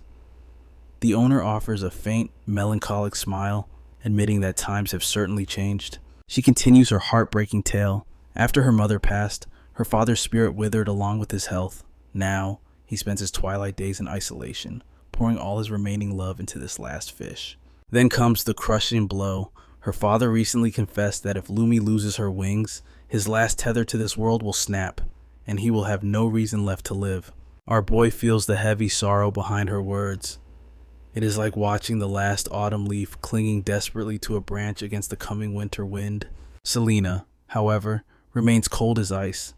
She casually suggests simply buying a replacement, her lack of empathy striking Ojin like a physical blow. The owner, her eyes brimming with unshed tears, begs our hero. She implores him to heal Lumi, not just for the fish, but to save her father from the abyss of despair. But our protagonist is helpless against the laws of nature. He repeats that Lumi is in perfect health. She is simply growing old, and even the strongest magic cannot halt the flow of time. The owner refuses to accept this. She insists that Lumi must fly again, or her father is as good as dead. Despite explaining that this is not an illness but destiny, Ojin realizes the terrifying power of emotional attachment. Even in this fantasy world, the bond between master and pet is a double-edged sword. He has seen it before. Some owners starve themselves in solidarity, while others wish for death just to accompany their beloved companions into the afterlife. Such overwhelming love often becomes a poison rather than a cure. Suddenly, Kalen manifests in the room, his eyes burning as he urges Ojin to make a binding promise. Before our protagonist can even react to the intrusion, the world dissolves into mist. He jolts awake in his bed, realizing the intensity of the past few moments was nothing more than a vivid dream. As morning breaks, our hero greets Pio, who immediately spots the dark shadows haunting his eyes. She sighs, confessing that sleep eluded her throughout the night as well. Pio assumes his restlessness was born from worry over Lumi, the flightless fish. He tries to deny it, but his concern is evident. She offers a new perspective, suggesting that the fish's condition might not be the cruelty of age, but a symptom of a starving world, a lack of mana. She drifts into memory, recalling her youth, the glow of the flying fish dimmed in sync with the world's declining mana. As the magic in the air thinned, the creatures of the sky were grounded one by one. It hits Ojin like a truck. This is exactly like environmental pollution in his previous life. The ecosystem of this world is collapsing, suffocating from a lack of spiritual energy. The words of the elves echo in his mind. Perhaps the prophecy about him being destined to save this world wasn't just fanatic rambling after all. Selena enters the fray, confirming the grim reality. The problem is far bigger than one fish. Countless animals are falling sick as the world withers. What veterinarians often dismiss as aging or mysterious plagues is actually mana depletion syndrome. The ultimate proof, she declares, lies with Monokuros, the creature who was once a majestic lion. Our boy searches his memory. That's right, Sunja. The little creature he knows was originally a powerful lion. Although she looks adorable as a harmless cat now, he tries to visualize her true form. He imagines a massive lion grooming itself with the same nonchalant attitude, a bizarre juxtaposition of power and instinct. A sudden spark of inspiration strikes our protagonist. He turns to Pio, asking what specific illness typically plagues the guardians of the flying fish. She digs through her knowledge, identifying a condition that makes bones brittle as glass, leading to frequent and painful fractures. Ojin immediately pivots to Selena, inquiring about the standard treatment. She rattles off the prescription bloom root to knit the bones, blood root to dull the agony, and a cocktail of supportive herbs to keep the body functioning. When pressed about side effects, Selena reveals the dark truth. Blood root is a double-edged sword. Prolonged use causes severe fatigue and deadens the nerves. Our hero's eyes light up. That is the missing puzzle piece. He demands a counter medicine to neutralize those specific debilitating effects. Selena warns that such a remedy exists, but it comes with a catch. It neutralizes the original healing effects too. Undeterred, our boy insists on learning the recipe. He has a plan. Selena gestures ominously behind her. Our protagonist turns, realizing she is pointing straight at the mandrake. As he approaches the sentient plant, the mandrake scowls, sensing that its peaceful day is about to be ruined. Ojin only needed a few simple leaves to complete his formula. But the moment he reached out, the plant unleashed a scream so ear-piercing that Selena, Pio, and our hero had to scramble to cover their ears. The mandrake began to sob uncontrollably, leaving Ojin completely baffled and frustrated by the outburst. Pio chimed in with a theory. Perhaps the plant felt neglected because Ojin had been showering all his attention on Sunja lately. Our protagonist could only sigh, admitting that his social skills with plants were non-existent.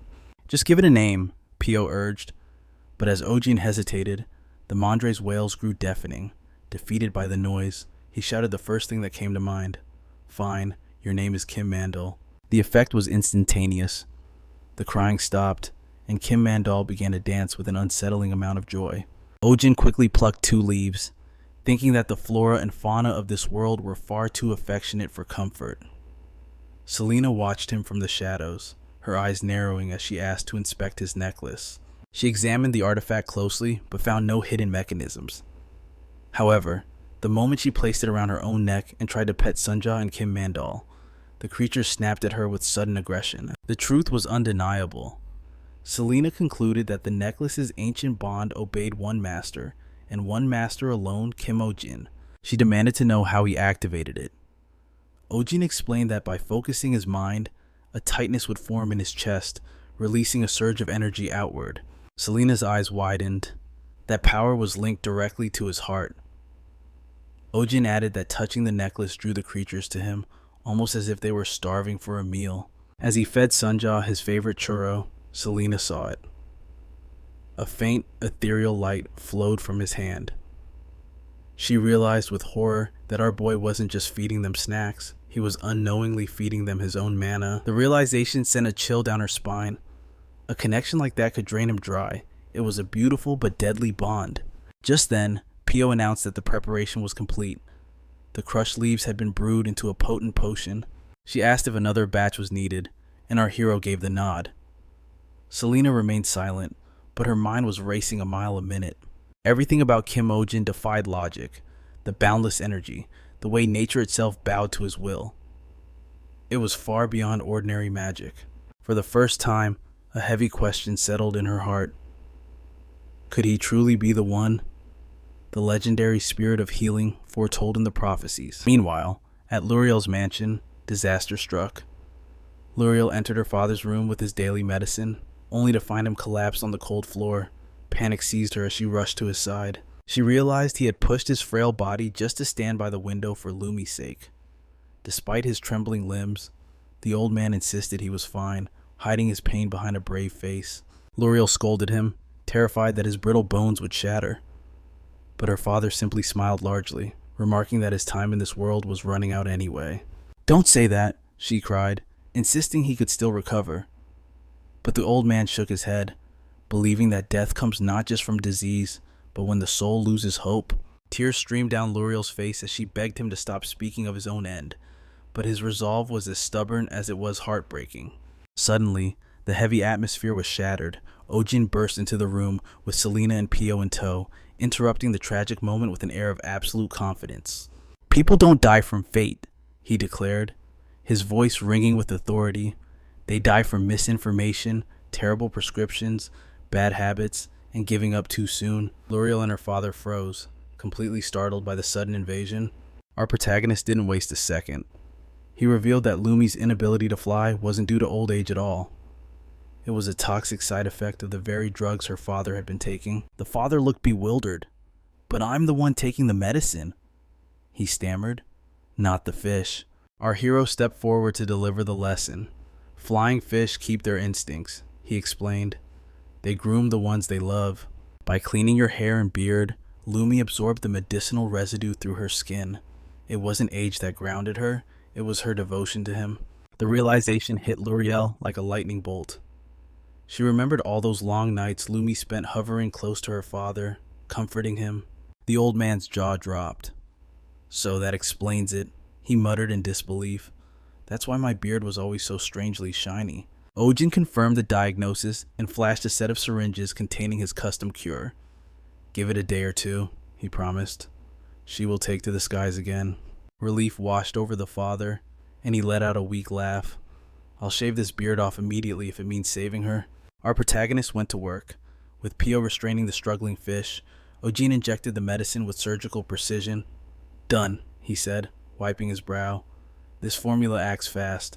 Almost immediately, a miracle occurred. Lumi began to stir.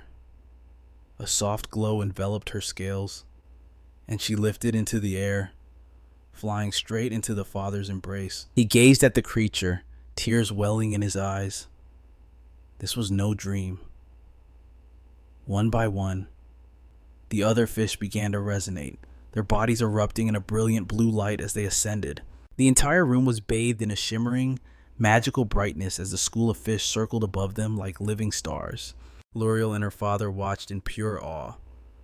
The breathtaking sight transported the old man back to the day he proposed to his wife, amidst a sky filled with soaring, glowing fish just like this. Holding Lumi close to his chest, he felt a warmth he hadn't felt in years. His hope had returned. Pio watched from the sidelines, knowing the secret behind the miracle. The reaction was triggered by contact with Ojin's blood and mana. He was no ordinary healer, he was a powerhouse. Selena arrived at the same conclusion. The pieces of the puzzle had finally aligned. He was the one, the spirit of healing. Later, under the cover of secrecy, Selena met with Kalian to report her findings. Kalian's eyes gleamed with intensity. It aligns perfectly with the prophecy, he stated. Ojin's bond with the Monocaros is the final, irrefutable proof. Selena questioned the risk of giving our protagonist the ring, an artifact that didn't belong to him, but Kalian insisted that the original master would have wanted it this way. Rumors of the spirit of healing will soon sweep across the continent, Kalian predicted. We won't just chase our enemies, we will use his legend to draw the hidden forces out of the shadows. Selena finally understood the grand scheme. This was exactly why Baron Doyle had to be involved. It was all a trap to lure out the masterminds hiding in the shadows. Kalian assures her that Ojin remains safe, insisting their meeting in this village was destiny, not coincidence. Selena's mind drifts back to the moment she first laid eyes on him. The memory is vivid. Our hero subduing a giant rabbit effortlessly, the mysterious necklace gleaming around his neck. She admits his aura is unique, unlike anything she has ever felt. Yet, doubt lingers in her heart. Could this man truly be the legendary spirit of healing? Cain warns her to remain vigilant. The ancient prophecy promises salvation, yes, but it also foretells of the devastating trials that must burn the world before peace can arrive. Meanwhile, another deceptive morning of peace arrives at Ojin's clinic. Inside, a creature known as a bloop sits hunched over a leaf, a harmless-looking blob to the untrained eye. But Ojin's patience snaps. The creature's care was paid for last week. He glares at the slime, irritated, wondering why this freeloading nuisance is still occupying his space. Selena, however, is busy pampering the beast. She explains she is tending to one of the rare 3 bloops, but her handling is reckless, forcing our protagonist to intervene immediately. His knowledge of monster biology kicks in. Bloops are divided into 2 distinct categories. Core types, which hold a stabilizer in their heads, and non-core types. A core type is safe and stable, but the one Selena is mishandling lacks a core. It is a ticking biological time bomb that multiplies instantly when stressed. Selena confirms his fears with a smile. It is indeed a sensitive specimen, prone to rapid division under pressure. A cold sweat runs down Ojin's back. He knows the catastrophic danger of keeping such a volatile monster indoors. If a bloop reproduces unchecked, it becomes a plague that can devour entire villages. Keeping it next to unstable beasts like the Mondre and Sunjaw is an act of madness. He questions her judgment in silence, realizing the terrifying truth. She never obtained the owner's permission, she acted on her own, hiding her recklessness under the mask of cooperation. Pio watches the tension rise, his nerves fraying. He subtly hints that perhaps it is wiser not to get entangled in such dangerous affairs. A dark realization strikes our protagonist. He recalls that elves who hide their ears often do so to conceal the brand of a criminal. The suspicion takes root in his mind. Selena's impulsive nature, her deflection of personal questions, her aggressive temperament. Every piece of the puzzle suggests a shadowed past she is desperate to hide. Ojin briefly considers firing her on the spot, but the clinic is drowning in work, and he needs every pair of hands he can get. Before he can weigh the risks further, Selena signals the start of business hours. The daily grind resumes, burying his doubts for now. Far away, in the dark halls of Baron Doyle's castle, the Baron trembles before a magical communication crystal. A mysterious figure demands answers about the Athetheran Order's raid on Ojin's clinic. The Baron stammers his explanation. The knights burst in without warning, ranting about a divine beast, disrupting his operations and vanishing just as quickly.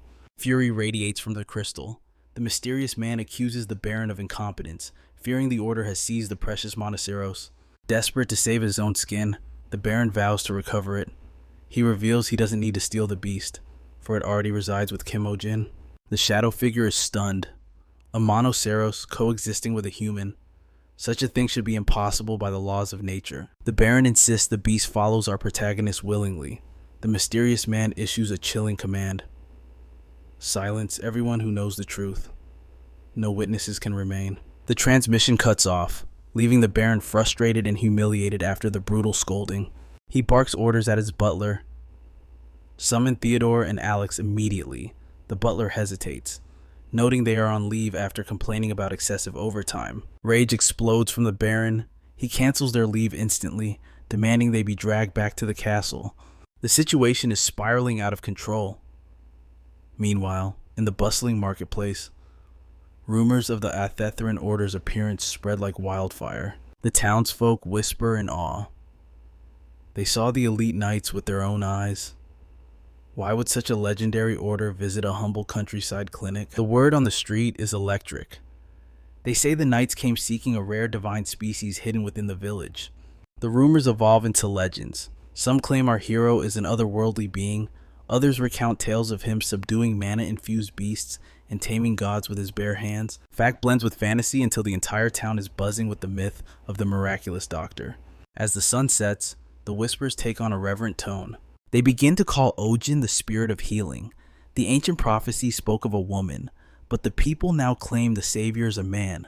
Whoever earns his favor holds the key to the world. A woman with flowing pink hair discusses the gossip with her companion.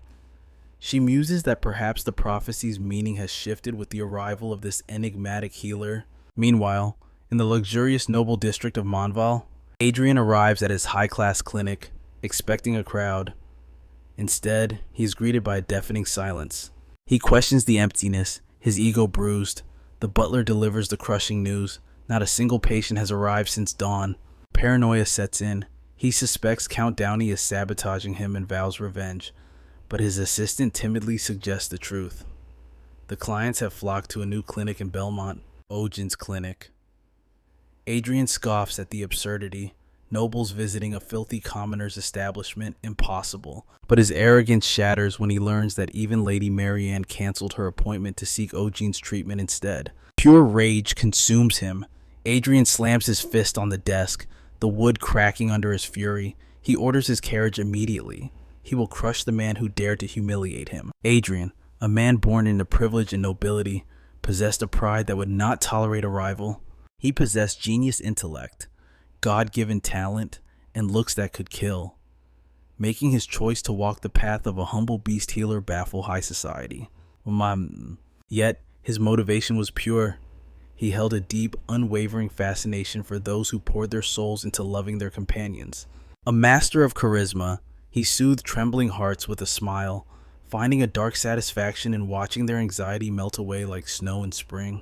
Adrian was a man of absolute control, maintaining an iron wall between his personal desires and his professional duty. That wall crumbled before Lady Marian Astrid. From the moment she stepped into his domain, she had unknowingly claimed his soul. He convinced himself of a romantic destiny, that he existed solely to serve her and heal her majestic unicorn. But destiny played a cruel joke. Bitter rage consumed him when he discovered Lady Marianne had bypassed him for a lowly commoner to heal Lulu. Blinded by jealousy, he slammed his clinic door shut and thundered toward the Astro estate to demand answers. At the mansion gates, Marianne's mother met him with a frozen smile, her eyes cold as she questioned his rude, unannounced intrusion. Adrian masked his jealousy as professional concern, claiming a filthy commoner was unworthy of such a delicate creature. But the Duchess cut him down instantly. Kim Ojin is no ordinary man, she lied smoothly. The new healer is actually a woman. Adrian froze. The wind knocked out of his sails. She spun a tale of a commoner with god-tier skills, a beauty so ethereal that rumors painted her as a forest spirit or a fairy. Adrian's mind reeled. He began to picture this rival, not as a threat, but as a mythical being beyond his comprehension. Was she a celestial angel with hair of spun gold, or a mysterious seductress of the dark arts? His delusion shattered. The Duchess laughed, admitting it was all a fabrication to test his composure, before ordering the guards to throw him out like trash. Though his dignity was in tatters, Adrian screamed his defense. He wasn't a womanizer. His heart beat only for Lady Marianne. His pathetic cries only amused the Duchess as he was tossed into the street. Seething in his carriage, Adrian swore vengeance. He would face this Kim Ojin and expose him.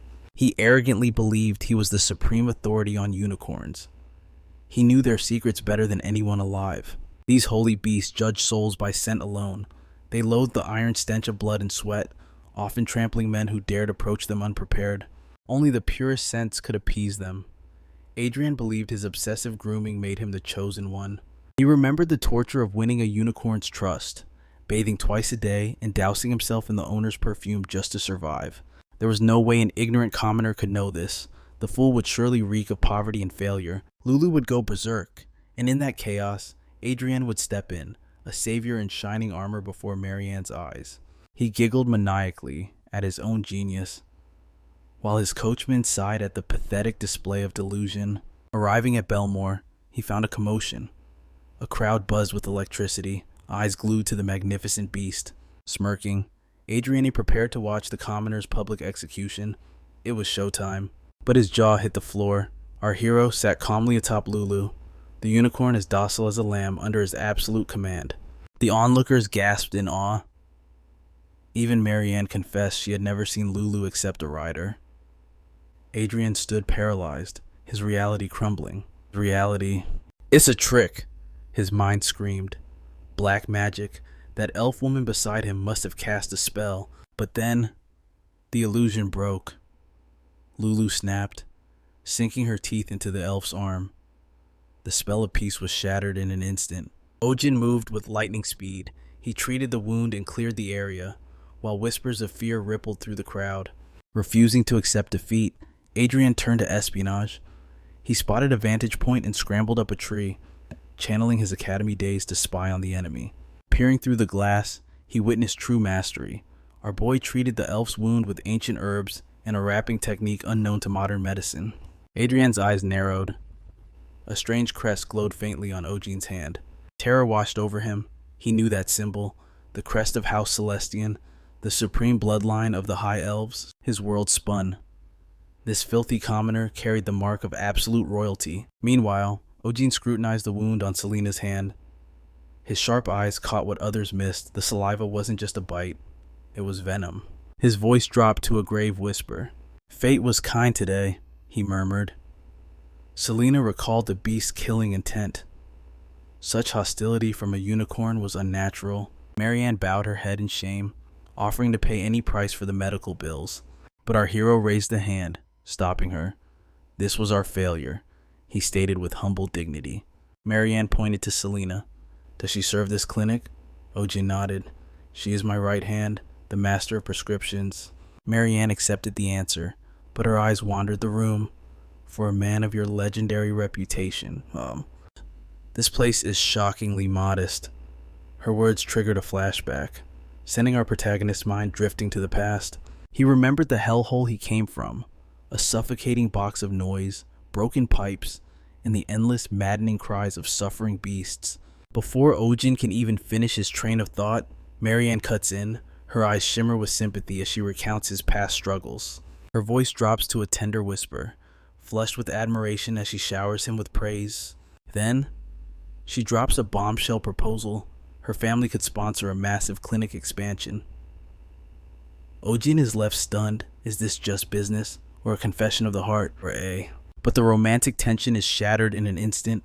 Lulu suddenly snaps, lashing out at Sunja with wild fury, throwing the room into absolute chaos. Marianne and Ojin scramble to restrain the beasts. Selena watches coolly, noting that unicorns usually live in harmony with smaller creatures like Monoceros.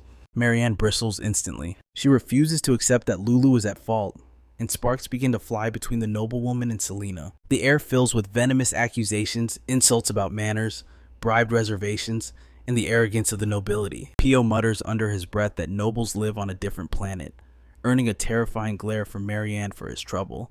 The atmosphere reaches a boiling point. Lulu thrashes wildly, smashing into a bookshelf and sending it toppling over. Suddenly, a deafening crash explodes from outside. Glass shatters everywhere. A figure tumbles through the window and face plants onto the floor. Everyone freezes in shock as Selena catches the falling bookshelf with magic, suspending it in midair. The group stares in utter disbelief. Is the intruder even alive after that fall? Slowly, the stranger lifts his head. Blood trickles down his face. Yet he flashes a dazzling smile and greets Marianne with exaggerated flair. While Marianne stammers, Pio demands his identity. The man rises and declares himself as Adrian Heavencrown. He kisses Pio's hand, vowing his eternal devotion to protecting all things beautiful. Ojin stares blankly at this spectacle, appalled by the sheer theatricality of it all. Between the dramatic entrance and the pretentious tone, this guy acts like a desperate social media influencer craving attention. When asked about his window-smashing entry, Adrian puffs up with indignation. He insists he is Lulu's primary physician and accuses Ojin of mistreating the divine beast. The accusation strikes a nerve, instantly igniting a fierce argument. Ojin insists Lulu is fine, but Adrian fires back, calling him an unqualified fraud and branding him a cyber-hooking bastard. Confused by the strange slang, Ojin turns to Selena. She clarifies grimly that it is a slur for a deceitful womanizer who lures victims in like a carnivorous plant. The insult finally clicks a second too late, leaving Ojin speechless with disbelief. Marianne steps in, scolding Adrian for his vulgar tongue, but he ignores her. He presses on, interrogating Ojin about his romantic history. Suddenly, Adrian's eyes lock onto a mark on Ojin's hand. He accuses him of having ties to a noble bloodline or something far more scandalous. Pio blurts out that it must be an engagement ring. The room goes silent as everyone stares at Ojin in total shock. Flustered, Ojin stammers that the token was a gift from someone named Keon, but his explanation only makes the mystery deeper. But before the interrogation can continue, Lulu begins to tremble violently. Cold sweat breaks out across her silver hide. She collapses to the floor with a heavy thud. Everyone rushes to her side as Ojin instantly switches into doctor mode. Her pupils are reactive, but her breathing is labored. It isn't critical yet. Ojin barks orders for Pio to bring a candle and a stethoscope, his mind racing to connect the dots. Adrian watches closely, then grimly announces his own verdict. Lulu is not sick. She is pregnant. Adrian performs a quick examination, his expression serious. There is no doubt she is expecting offspring. Marianne shakes her head in denial. She cannot accept the diagnosis, insisting that the unicorn has been isolated in the castle greenhouse. Pregnancy should be impossible. However, Selena backs Adrian's theory. She points out Lulu's recent aggression and heightened vigilance, classic signs of a mother protecting her unborn young. Adrian brings out a device to detect internal sounds. Marianne follows his instructions, pressing the tool against Lulu.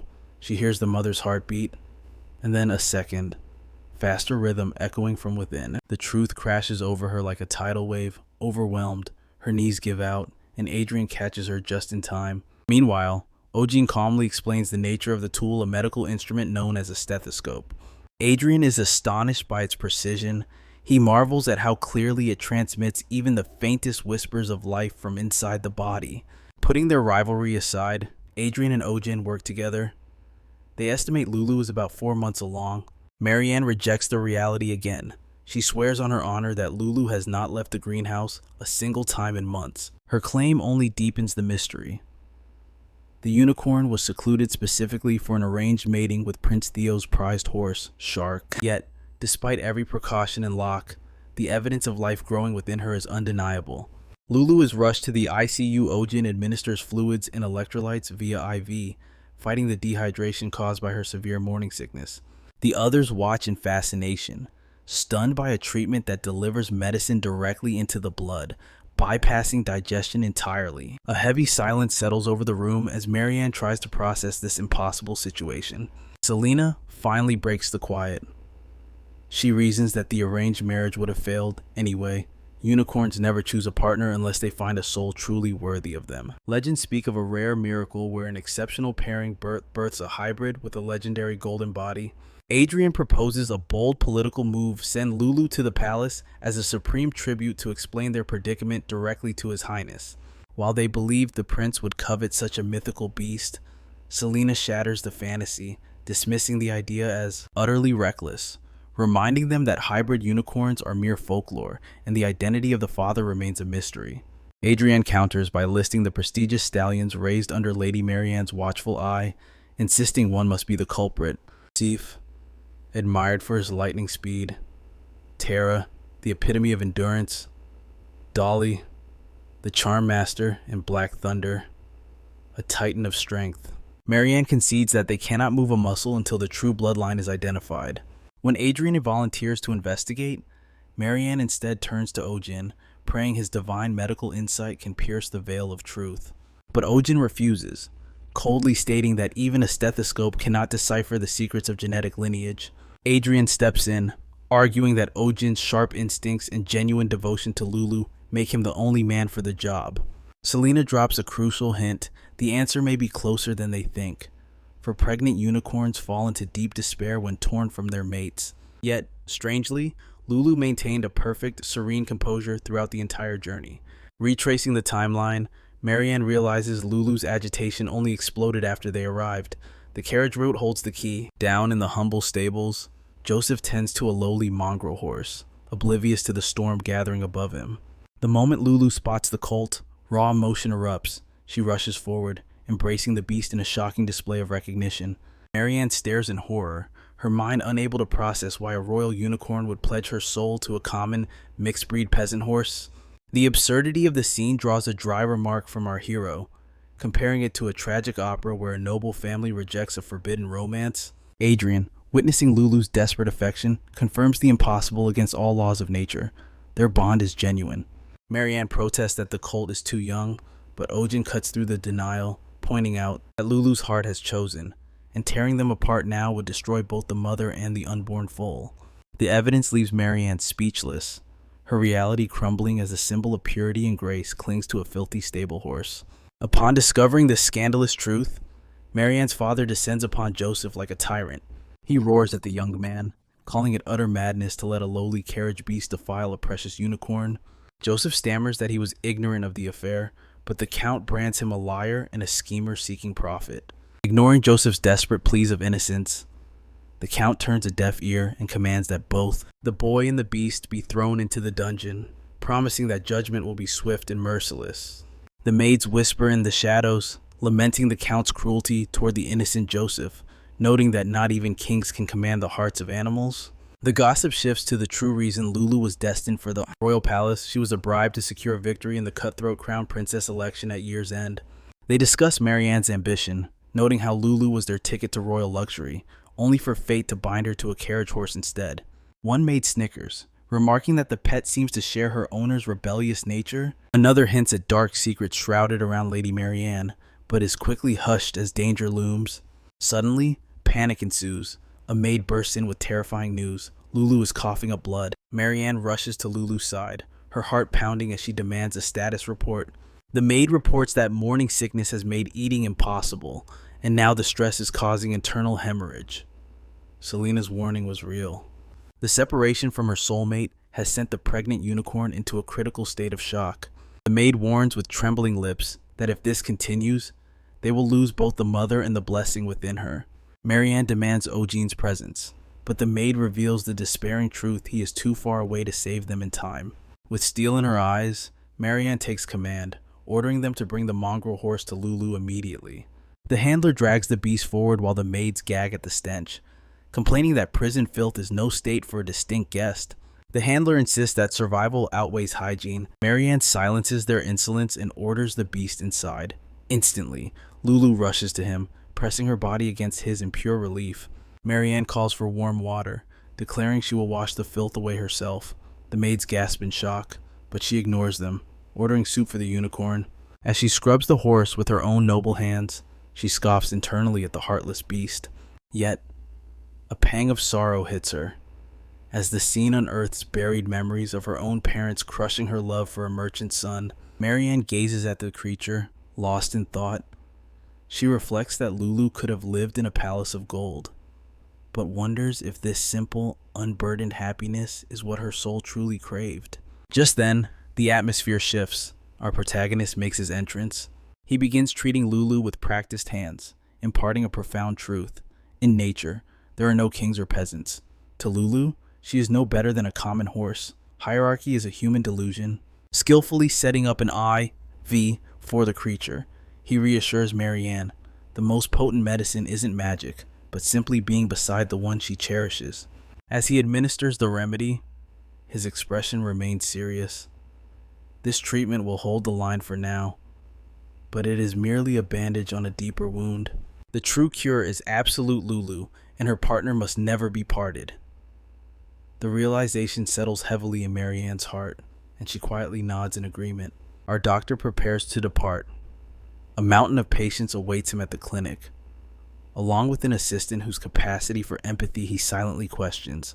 Marianne bows her head, assuring him she understands the gravity of the situation and will take charge of the recovery. Suddenly, eyes shift to the branches above. Adrian is clinging to the tree like a frightened cat, trembling visibly in his awkward perch. He finally scrambles down, stammering an apology for his rudeness. But our protagonist cuts him off cold. That wasn't just discourtesy, it was practically a crime. Adrian pleads his innocence. He insists he only scaled the heights out of pure worry for Lulu and intended to vanish once he knew she was safe. Marianne reprimands him for bypassing protocol, but Adrian counters, revealing he tried the front door and was barred from entry. Ojin spots a device in Adrian's pouch. He recognizes it as a stethoscope, but scoffs internally. It looks like a cheap toy compared to professional gear. Flustered, Adrian admits it is merely a prototype. Our master healer offers a piece of wisdom: a doctor is only as good as his tools before departing to face his chaotic schedule. Watching him walk away, Adrian feels a grudging respect, thinking Ojin is a far nobler soul than he expected. Meanwhile, our protagonist thinks the exact opposite, confirming to himself that Adrian is undeniably a strange man. As twilight falls, a miracle occurs. Lulu begins to eat on her own. Strength returns to her limbs, washing away Marianne's anxiety. Adrian seizes the moment. He declares that love and care were the ultimate cure, praising Marianne for her tender dedication. But Marianne is drowning in guilt. She admits her own stubbornness caused this suffering. Realizing the ugly truth, perhaps she was jealous of her own unicorn. She recalls a time when her heart was pure, but the world of nobility corrupted her, teaching her to value status and gold over the soul. Adrian sighs, remarking that such is the curse of all aristocracy. Yet, a memory surfaces for Marianne, her first love. She didn't care for his rank then, only the galaxy swirling within his eyes. She had sacrificed that love for the greater good, but now she asks the void, is she truly happy? Adrian speaks like a poet. First loves are destined to burn out, he says, and that sorrow often blinds us to the affection standing right beside us. He hints that her true soulmate might be closer than she thinks. Something clicks in Marianne's mind. She realizes her mistake and decides to withdraw from the princess selection immediately. As Adrian listens, his heart pounds. He stealthily retrieves a small velvet box from his pocket. Sensing the winds of fate blowing in his favor, he places the box on the table and prepares to confess his feelings. But then, a thunderbolt drops. She declares she will make her move on Ojin. Adrian freezes, his soul leaving his body. Did he hear that right? Marianne's ambition flares. Why marry power when she can wield it herself? Adrian is left standing in the ruins of his expectations, stunned into silence. She drives the final nail in the coffin, thanking him and hoping they can remain good friends. Adrian crumbles into dust, his heart shatters, and from the debris, a grudge is born. He vows eternal vengeance against Ojin. Back at the chaos of the clinic, Pio sneezes through the paperwork. A request has arrived. Kyo is to be taken in as Lulu's companion, and they want our hero as the personal physician. The offer includes 10 times the standard fee, a fortune, but our protagonist stands firm, explaining he cannot abandon his other patients. He is bound to his clinic by duty. Meanwhile, Pio whines that the tartar on this beast is harder than diamond, even after an hour of scrubbing. Ojin examines the patient, a massive serpent. He spots the stubborn plaque and barks orders to Pio Celine anti-inflammatories move. With surgical precision, he digs in. Wait, that's not tartar. He extracts a foreign object lodged deep within the beast's maw. The owner weeps with joy. This is no ordinary snake, but Shamir, a sacred beast gifted by the late king himself. It turns out the gluttonous creature had swallowed the family heirloom whole, but the battle isn't over. Our protagonist notes that plaque still cakes the fangs, and extractions are needed. He estimates another 2 grueling hours. Selena drops a bombshell. Make that 5 hours. The beast has a second head. Our hero's soul leaves his body in despair. The owner tries to soothe the pain by presenting a masterpiece, a portrait of Ojin and Shamir. The owner explains it was crafted by the family's official artist and looks at him with expectant eyes. Ojin suppresses a grimace. It's hideous. He tries to decline, but the artist is relentless, claiming our hero is his new muse. But while they bicker, disaster looms. Selena spots movement. The sacred beast's eyes snap open. Tension explodes in the room. Ojin breaks into a cold sweat. Did the sedative wear off? Are they about to become a snack? Selena raises her hand to cast a protective barrier, but in a flash of movement, Adrian throws himself into the line of fire. The spell strikes him instead of the beast. She freezes, recognizing the noble doctor, her mind racing. Why on earth is he here? Before the question can even form, the maw of the beast, Shamir, snaps open in a single terrifying gulp. Adrian vanishes into the abyss of its throat. A deathly silence falls over the room. Everyone stands paralyzed, eyes wide with horror. The beast has just devoured a man alive. Even with the clinic closed for the day, a sea of desperate souls has gathered outside since the break of dawn. Grumbling fills the air. They traveled leagues upon rumors of the doctor's divine hands. Others, losing patience, whisper of abandoning hope and seeking the village hospital instead. Perched in the shadows, Adrian watches. Jealousy and rage boil within his noble blood. How dare this charlatan, Ojin, make women weep while claiming the title Spirit of Healing. The memory of a conversation with his assistant haunts him.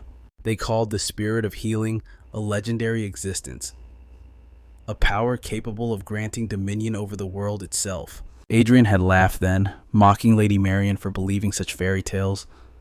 If anyone possessed the aura of a spirit, surely it was him, not this upstart Ojin. Yet, his mind betrays him, drifting back to the assistant's reports of Ojin's miracles, healing a dying flying fish, transforming a terrifying demon apostle into a harmless cat. The stethoscope around his neck feels like a heavy shackle, a gift from our hero. He remembers Ojin asking if he still cherished it.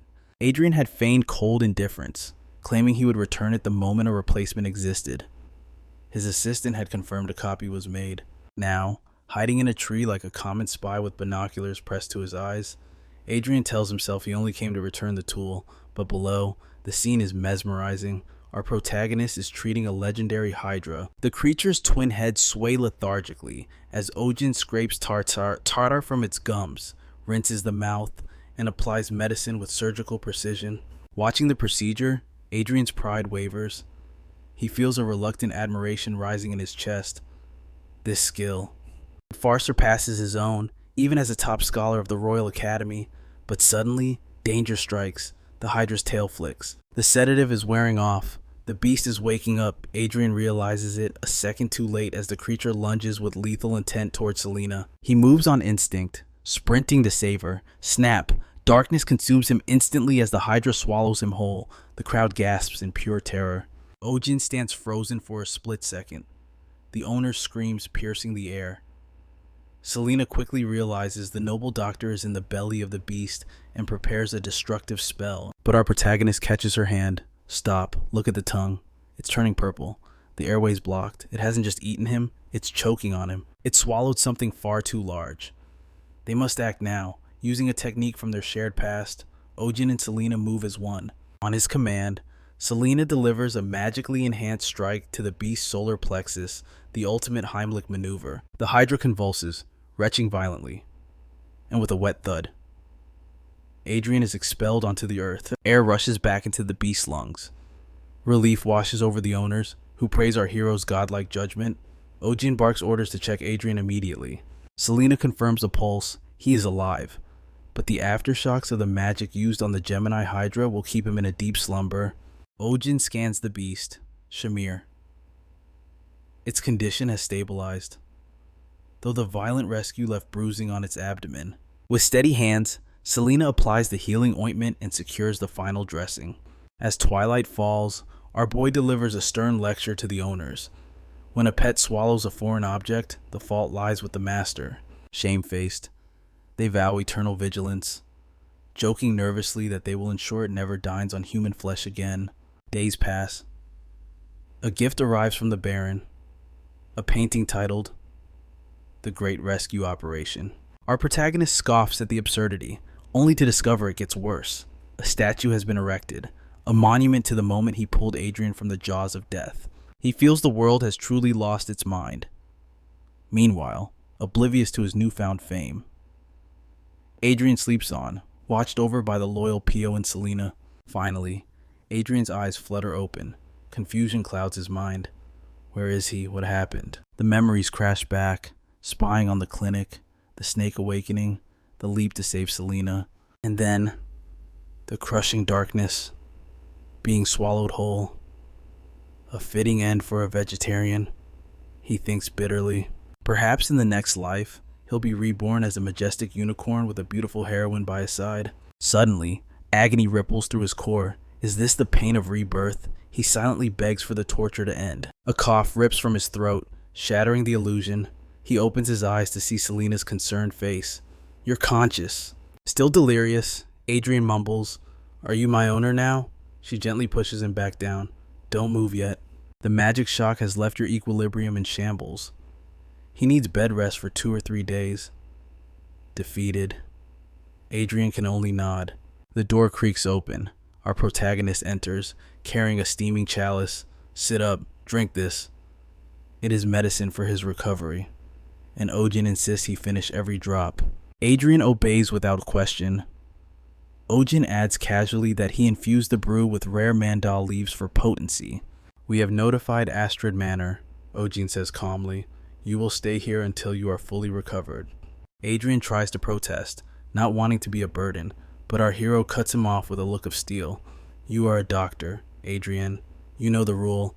A patient's health always comes first. Adrian offers his sincere gratitude, and our protagonist politely excuses himself to give the patient some space. As Ojin steps out, Adrian watches the door close, thinking to himself that this doctor truly is a saint among men. Guilt washes over him for his earlier jealousy, and he vows to emulate that kindness, until his eyes land on a piece of paper. Loading fee, 500 silver. Meal fee, 100 silver. Total, 686 silver. Adrian stares at the invoice, his admiration instantly vanishing as he curses that greedy scammer under his breath. Meanwhile, a crisis unfolds in the lobby where a couple clutches their cat, terrified that the doctor plans to magically alter its gender. Our hero sighs, explaining it is merely a figure of speech. We are simply neutralizing the reproductive ability, he states, but the couple recoils, crying out that such an act is barbaric. The doctor's eyes narrow as he counters with cold logic, reminding them the cat's life force is draining away. The burden of kittens is immense, and her health is shattering from constant births. Do you have a superior solution? He challenges. The owner stammers, arguing that their precious girl is still in the flower of her youth. Ojin strikes back, asking if they wish to calculate the population explosion in 5 years, or if they are secretly running an illegal fennec fox breeding farm. The owner denies it vehemently, but plays the emotional card, asking what joy will remain in the beast's life without the thrill of romance. Having fought this battle 1,000 times, our hero explains that constant mating accelerates aging, slashes their lifespan, and destroys the quality of life for both beast and master. Defeated by the harsh truth, the couple departs with tear-filled eyes.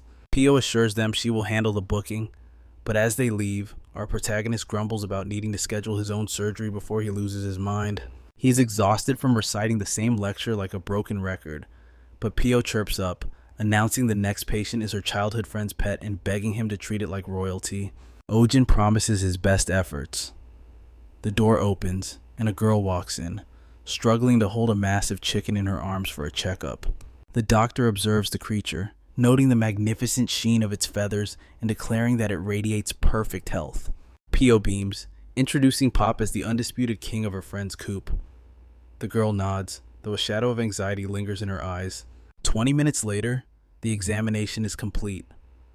Our hero declares the bird fit enough to dominate any prime chicken competition in the kingdom. The girl bites her lip, insisting Pop looks thinner lately, but Ojin shakes his head, confirming the muscle density is flawless. She desperately recalls a seizure during his sleep, fearing a dark ailment, but our protagonist dismisses it as simple restlessness or vivid dreams. Grasping at straws, she claims his throat was sore yesterday, terrified of infection. Pio steps in, soothing her that such things are common and passing. Ojin confirms there is absolutely nothing wrong, finally silencing her worries. But moments later, Chaos erupts as Pio screams that Pop has vanished into thin air. Tear stands trembling, explaining she only visited the washroom for a heartbeat, and in that split second, the bird disappeared. Lock it down, Ojin commands, ordering every exit sealed. Selena announces the emergency lockdown to the waiting room, warning everyone to stay put. The crowd grumbles, complaining their beast will go wild if confined. Sunja steps in to suppress the panic as the animals begin to sense the tension. The staff tears the clinic apart, but finds no trace of the bird. Ojin turns to the owner, asking if the creature has any specific likes or dislikes. Tear stammers that she doesn't know, suggesting he might have fled. Our protagonist scoffs, insisting a chicken cannot turn doorknobs or phase through glass. He is still inside, he declares. Suddenly, Pio gasps, remembering that Pop has an intense obsession with human males. Ojin pauses, noting some beasts prefer deep voices. No, Tear whispers. His obsession is extreme. The pieces of the puzzle click together for our hero. That explains why the bird clung to him during the exam. Sunja points down the hall, realizing there is only one other place a man is currently sleeping. They sprint to the recovery room and freeze. There, the giant bird is happily hugging the sleeping Adrian. Ojin turns his sharp gaze to Tear, demanding the truth. He confronts her, asking why she staged this disappearance. He reveals that his instincts scream something was wrong from the very beginning. In his long career as a healer, he has met many masters, but never a guardian who looked devastated to hear their companion was healthy. He points out that no matter how swift a chicken may be, it is too large, too loud, and too conspicuous to slip past seasoned professionals unnoticed. The atmosphere turns heavy as he demands an explanation for her deception. Tear breaks down, confessing she did it because the Baroness would never listen to a lowly servant like her. But if the legendary Dr. Ojin declared Pop was sick and missing, she might believe it. Ojin frowns, asking who would demand such a lie, and Tear whispers the name, the Baroness. Desperation chokes her voice as she begs Ojin for salvation. If the Baroness learns Pop is healthy, his fate is sealed. A grand hunt is approaching, hosted by the House of the Baroness, featuring a banquet for the illustrious Prince Theo himself. The Baroness is not preparing Pop for a show. She plans to slaughter him as the main course for the feast. A chilling silence descends upon the room. Pio bursts out in horror, questioning why anyone would eat a beloved pet, especially when a noble house surely owns livestock. Tear explains the livestock was wiped out by a plague last year. Ojin argues there must be other ingredients. Yet the Baroness is fixated on Pop. Tear reveals the dark truth. Giant fire chickens are not just food. They are prized for their immense vitality and fertility. They are creatures renowned for potent life force. Families seeking to strengthen their bloodline covet them, believing that consuming such a beast grants power to the lineage. Our protagonist observes with a bitter gaze, noting that humanity is consumed by twisted obsession stealing the gifts of others in the name of superstition. Tear reveals the cruel truth. The Baroness has coveted Pop for ages, and now delivers a heartless ultimatum to drive them from their ancestral farmland if they refuse. Pio's fists tremble with rage as he declares that destroying a family's livelihood to snatch a beloved companion is a sin beyond forgiveness. Tear begs in desperation, imploring Ojin to forge a medical record claiming Pop carries a contagious plague, ensuring that no soul would dare lay a finger on the bird. But our hero refuses cold. The air in the room instantly grows heavy, suffocating in the sudden silence. He delivers a harsh reality check, explaining that the moment a physician fabricates a diagnosis, they cease to be a healer and become nothing but a fraud exploiting life itself. Once that sacred line is crossed, no treatment they offer can ever be trusted again. Adrian suddenly interjects, his voice dripping with fury, accusing Ojin of placing professional arrogance above a living soul and arguing that a doctor's duty is to save lives, not cling to rigid dogmas. Ojin remains immovable, his logic cutting like a scalpel. If he lies and claims Pop has a dangerous disease, the animal will be branded as a biological hazard. The authorities would seal off the barn, and every innocent creature inside might be slaughtered in a purge. And when the truth inevitably surfaces, the family would face severe punishment, forever blamed for phantom outbreaks. He declares his absolute code: a doctor exists to save lives, but never at the cost of endangering hundreds to protect just one. If one cannot grasp that weight, They are unfit to wear the white coat, crushed by the truth. Tyr lowers her head and whispers a broken apology. Outside the clinic, the dam breaks and Tyr collapses in tears while Pio rushes to comfort her, swearing that a miracle must exist somewhere. Tyr despairs, feeling the crushing weight of their helplessness against the nobility, and considers fleeing into the night with Pop until our protagonist emerges from the shadows. He commands her to stand firm, stating that though he cannot intervene as a doctor, he will assist them as a fellow guardian of a precious life. Hope reignites in their eyes as he unveils his scheme. Ojin instructs Tyr to plant a rumor within the Baroness's estate, and without turning, calls out to the spies lurking nearby. He orders them to step into the light, especially Adrian, for whom he has reserved a critical role in this theater. Meanwhile, at the Clay Mansion, the air is thick with the poison of idle gossip. Guests whisper excitedly that Duke Astrid's daughter, Lady Marianne, has withdrawn from the competition for the prince consort's hand. With the strongest rival gone, the Baroness listens with a predatory smile, sensing her daughter's golden opportunity to ascend. She hallucinates the glorious moment her bloodline merges with royalty, viewing it as sweet vengeance against every noble sneer she has ever endured. This upcoming banquet shall be the battlefield to secure her daughter's destiny, but her ambitious reverie is shattered when Adrian makes a grand entrance. The Baroness freezes, startled by his sudden appearance and instantly captivated by his devastatingly good looks. As he approaches with the grace of a predator in silk, he requests a private audience at her table. Caught completely off guard, the Baroness can only stare, wondering which noble house produced such perfection. Seated beside him, she feels as if she has drifted into a fantasy. Basking in the envious glares of the crowd, she can barely contain her delight at being the chosen companion of the most handsome man in the room. She fishes for status, asking if he hails from the Royal Academy, and upon his confirmation, eagerly leans in to ask if he has brushed shoulders with the royal family themselves. Adrian plays his part perfectly, casually mentioning that he has indeed walked those hallowed halls.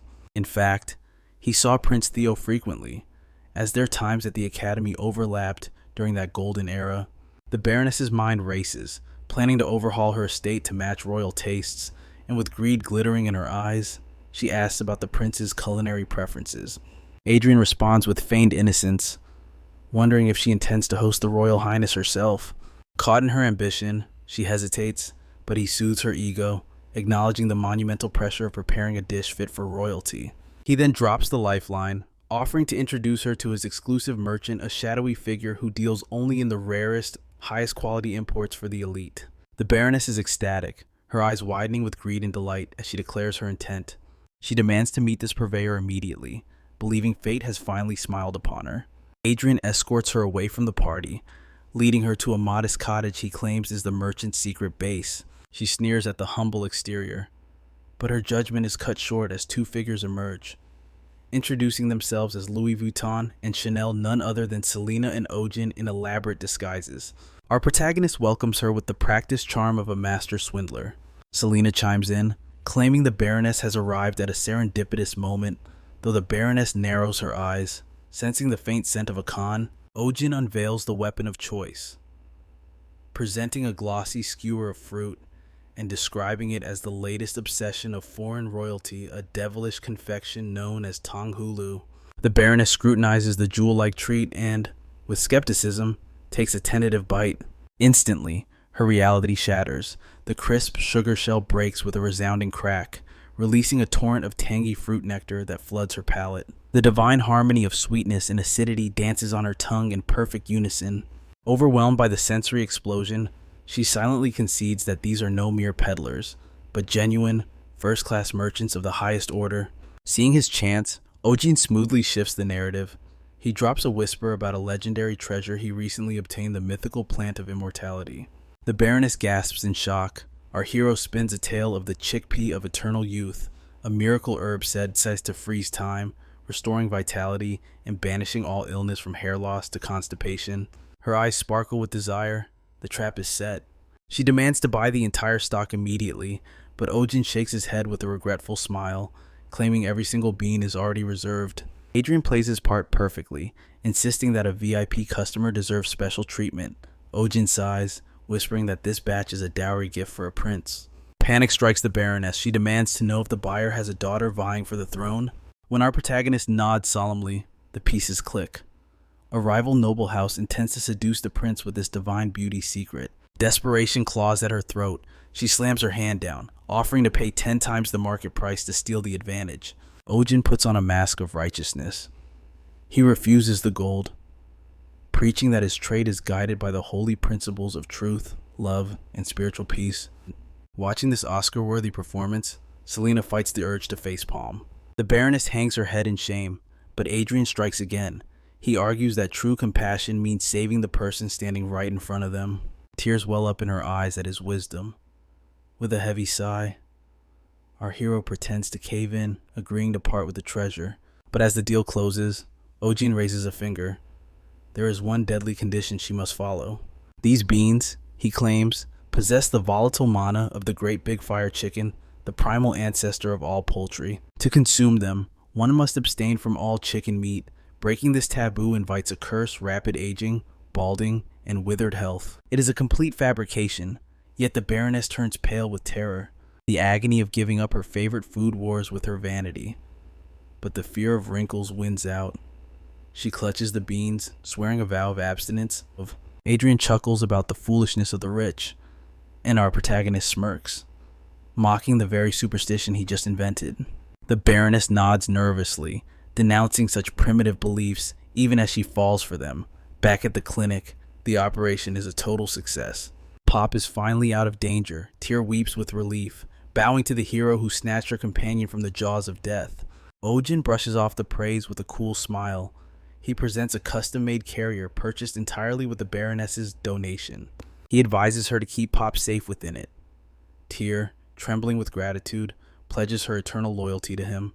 Our protagonist laughs it off, offering his aid whenever she needs it. Nearby, the mandrake pouts in the corner, green with envy over the attention Pop is getting. Seeing an opportunity, Ojin offers Tear a position as an animal caretaker, and she accepts in a heartbeat. But peace is short-lived.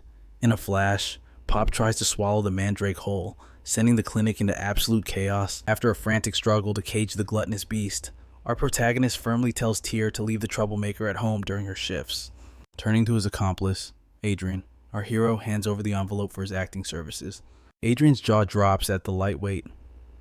Ojin coolly lists the deductions: medical fees, lodging, meals, leaving a measly 312 silver. Furious, Adrian seizes him by the collar, screaming "scammer," but Selena steps in, reminding the hothead that Ojin's treatment actually worked. Adrian's attitude flips instantly. He bows to the beautiful healer, praising her divine skill and the miraculous recovery of his own body. She promises a follow-up prescription to maintain his health, and he beams like a child receiving candy. Once the noisy guest departs, Selena turns to Ojin, questioning the wisdom of letting such a talent walk away. Our protagonist admits the truth. Adrian's medical intuition is sharp, and his synergy with Selena is undeniable. Yet, he waves off the recruitment idea. Selena clicks her tongue, warning that his obsession with gold will come back to bite him. Meanwhile, in the opulent palace, Prince Theo sips tea, his ears perking up at rumors of the grand hunting competition. Baron Doyle kneels, trembling.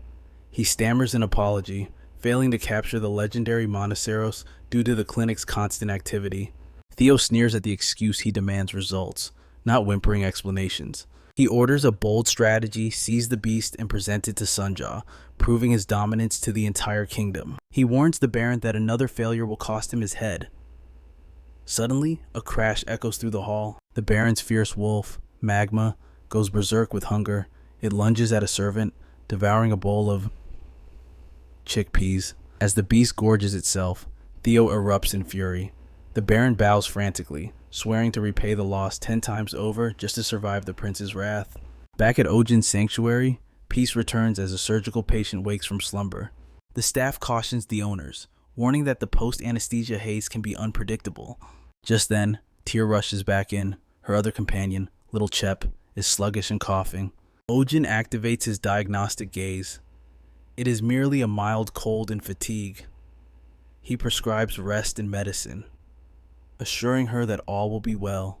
The nightmare returns the very next day. Tear arrives with a pale face, reporting no improvement, and now the shadow of sickness has fallen over her own beloved hound as well. Our protagonist's eyes narrow as he recognizes the pattern. The exact same symptoms across completely different species. He orders immediate hospitalization for both animals to stop the spread. But within days, history repeats itself in a terrifying loop. Beasts from every corner of the city begin to arrive, all bearing the identical, ominous mark of the plague. Our hero realizes this is no common cold, it is a curse. He barks urgent orders to the pet owners. Cover your faces, keep your hands gloved, do not touch anything the sickness has touched. He establishes a strict quarantine zone, banishing the symptomatic animals to the second floor while shielding the healthy ones on the first level. But the enemy is relentless. Despite the symptoms appearing mild, the medicine is useless, and this invisible killer strikes down every species without discrimination. Selena's voice trembles with a dark prophecy. At this rate, the city will fall to the infection. Tragically, her prediction becomes their reality all too soon. The clinic becomes a sea of tears and desperate pleas, forced to turn away suffering souls. Our protagonist watches in horror as the entire medical network collapses under the strain. Even the nobility are not spared. Lord Baron bursts in, panic in his eyes, clutching his precious Elizabeth. He swears she never left the safety of the indoors, yet she burns with fever. But the truth reveals itself in the corner, a newly acquired turtle, the silent carrier of this calamity. Desperate for a solution, Baron points to the map.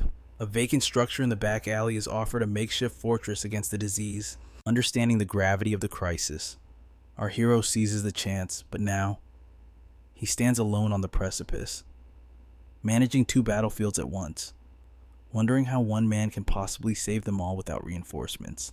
Meanwhile, over at Adrian's prestigious hospital, silence reigns. He stares at the empty beds, confused by the eerie lack of patients. His assistant drops the bombshell the town is under siege by an infectious outbreak. Just then, a missive arrives from Ojin, a desperate cry for aid. It is a bundle of supplies accompanied by an insult, an offer of merely 2 gold coins per hour, with a pitiful promise of a performance bonus. Adrian's pride flares, his hand ready to incinerate the disrespectful letter, but then his eyes catch a single line. Selena has collapsed from exhaustion. In that instant, his arrogant pride is crushed by the weight of his conscience. Adrian rises, his aura shifting.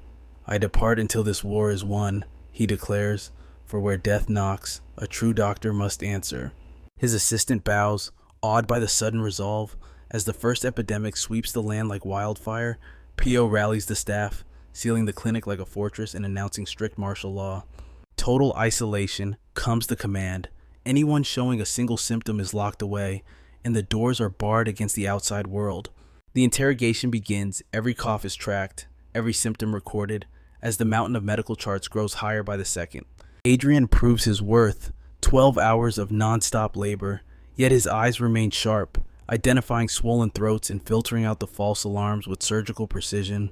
Selena buries herself in 26 hours of alchemical testing, pushing her limits, while our protagonist tends to a frail rabbit after 18 hours of continuous battle against death. His hands gentle despite the exhaustion threatening to crush the entire team. Disaster strikes again. Schwein rushes in with Max. The plague has breached the kennels of the prize hunting dogs right before the championship. The inpatient ward is bursting at the seams. Tear shakes her head, her voice breaking. There is simply no space left. Yet Ojin refuses to accept defeat. We make space, he commands, vowing to find a cure even if he has to defy the heavens themselves. As Schwein bows in gratitude, Adrian scoffs, unable to understand why accept more patience when the ship is already sinking. Our hero answers not with words, but with unwavering resolve. But trouble brews. Pio reports guardians demanding their pets back, dismissing the deadly cough as a mere trifle. Ojin slams that door shut immediately. To release them is to condemn them, he warns, explaining that neglect could lead to irreversible lung damage. For working beasts like hunting dogs, losing their value means being discarded like trash. His eyes burn with conviction.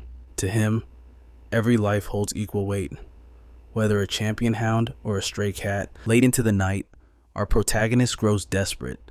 He infuses antibiotics with the raw power of a dragon, but even that ancient magic fails to halt the disease. "Stop!" Selena cries out.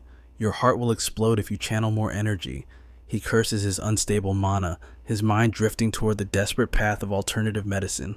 Selena realizes the madness. He hasn't slept in 3 days. With a heavy sigh and a swift strike, she forces him into the oblivion of sleep. 5 hours later, Ojin jolts awake. He finds himself in a daze, being spoon-fed fresh nutrients by a worried tear. His gaze falls upon the egg. It is from Pop Wait. Pop is a chicken who lives in the center of the infection zone yet remains untouched. Sunja is the same. Like lightning striking, the connections form in his mind. He runs through every variable: diet, blood type, habitat, until his eyes lock onto Sunja. The mandrake is spitting on the dog, just as it had spat on the chicken. That is the key. The mandrake's saliva is a natural shield. Trembling, Ojin mixes the plant's fluids with the virus and watches the gray. Dying leaves turn a vibrant, miraculous green. A roar of triumph shakes the clinic walls. Relief washes over them as the team praises the grumpy plant for saving countless lives. But now, a new challenge arises: mass production. The team argues over pressing and diluting, but Selena smiles wickedly. She concocts a sweet nutrient blend, spiked with powerful diuretics. The unsuspecting mandrake gulps it down with greed. Moments later, the floodgates open, and the life-saving saliva drips from its leaves in a glorious, unending stream. Ojin stands in awe as the extraction process accelerates, the essence synthesizing into a miracle cure at godlike speeds. By the first light of dawn, the plague has been eradicated. The hacking cough fades from Max's chest, replaced by the vitality of life returning to his small body. Relief washes over our protagonist as he administers the final, life-saving doses. But the moment peace settles, a thunderous pounding shakes the clinic door, shattering the calm. Voices roar from outside, announcing the arrival of Lord Baron and demanding the immediate arrest of our hero. The Baron surrounds the clinic with his soldiers, drawing a bewildered crowd that whispers in confusion. Ojin swings the door open with chilling composure, locking eyes with the noble as the man accuses him of spreading a beast plague to extort money. A sharp tension tightens our hero's expression. He remembers the fabrication he spun to protect Sunja, pointing to the fading M-shaped stigma on the creature as undeniable proof of his success. But deep down, he knows the truth. The accusation is a farce. The Baron's greedy eyes are fixed solely on capturing Sunja.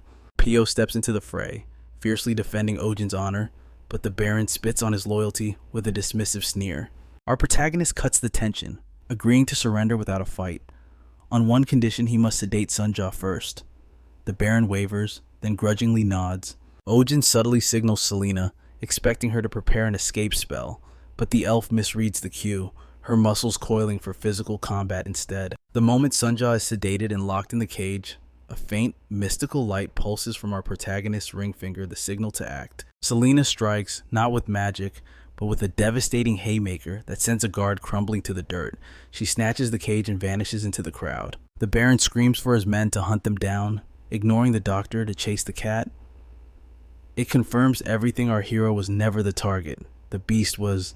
Fury explodes in the Baron's eyes as he grabs Ojin by the collar, promising ruin, but Pio throws himself between them, refusing to let his sanctuary be destroyed. Adrian steps up, a human shield protecting Pio, forcing the noble to back down under the judging gaze of the gathered citizens. The soldiers drag Ojin away in chains. Our boy leaves the clinic in the hands of his loyal friends, praying that Selena can keep the little one safe. Dark rumors spread like wildfire through the city. Ojin, the hero who slew the Monoxus, is now painted as the villain behind the epidemic. The Baron declares a public trial, turning the situation into a spectacle that draws eyes from every shadow of the kingdom. In the cold damp of the dungeon, our protagonist finally rests, until the heavy footsteps of the Baron and his growling beast break the silence. He demands the location of the elf and the cat. Ojin maintains a stone-cold silence, hiding a smirk of relief. Silence means they are still free. The noble threatens blood, gesturing to a snarling wolf, but our hero's eyes narrow, noticing the beast, Magma, is trembling not from rage, but from agony. He activates his diagnostic gaze, blood in the urine, extreme lethargy. The signs are screaming at him. It is a severe inguinal hernia, neglected to the point of criticality. Ojin realizes that without immediate surgery, this creature will die. Meanwhile, outside the mansion walls, Selena crouches in the shadows, struggling to calm a restless Sunja. She tightens her grip, whispering a vow into the darkness that she will wait for our hero, no matter how long it takes. Ojin declares the diagnosis and commands the room like a general. He orders the wolf moved to a sterile environment instantly, demanding tools, medicine, and anesthesia, the prisoner becomes the master, exuding an aura of absolute medical authority.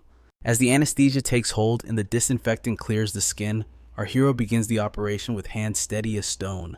The Baron hovers nearby, sweat beading on his forehead, while a servant hurriedly equips the doctor with protective gear to maintain the sterile field. Throughout the procedure, our protagonist dominates the space, barking orders for temperature checks and instrument sterilization with terrifying precision. The Baron watches, torn between suspicion and awe, unsure if he has made a mistake trusting this man. Doubts plague his mind until a buried memory surfaces the image of Magma's mother, who perished showing these exact same symptoms. He stares at her portrait on the wall, the crushing realization hitting him that she too died from this untreated affliction. At the same time, the Baron's office is flooding with petitions demanding Ojin's immediate release. A threatening letter from the powerful Astrid family sits on top, vowing to expose the Baron's false charges to the king himself if the doctor is not freed. The servants whisper in panic, sensing the political storm brewing. Inside the operating room, the surgery is a flawless success.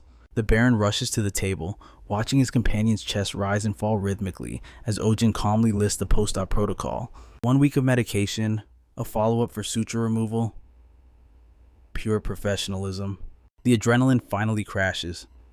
Exhaustion claims our hero, and he collapses onto the sofa, surrendering to the sleep he has been denied for days. The Baron spots the raw, red welts on Ojin's wrists from the handcuffs.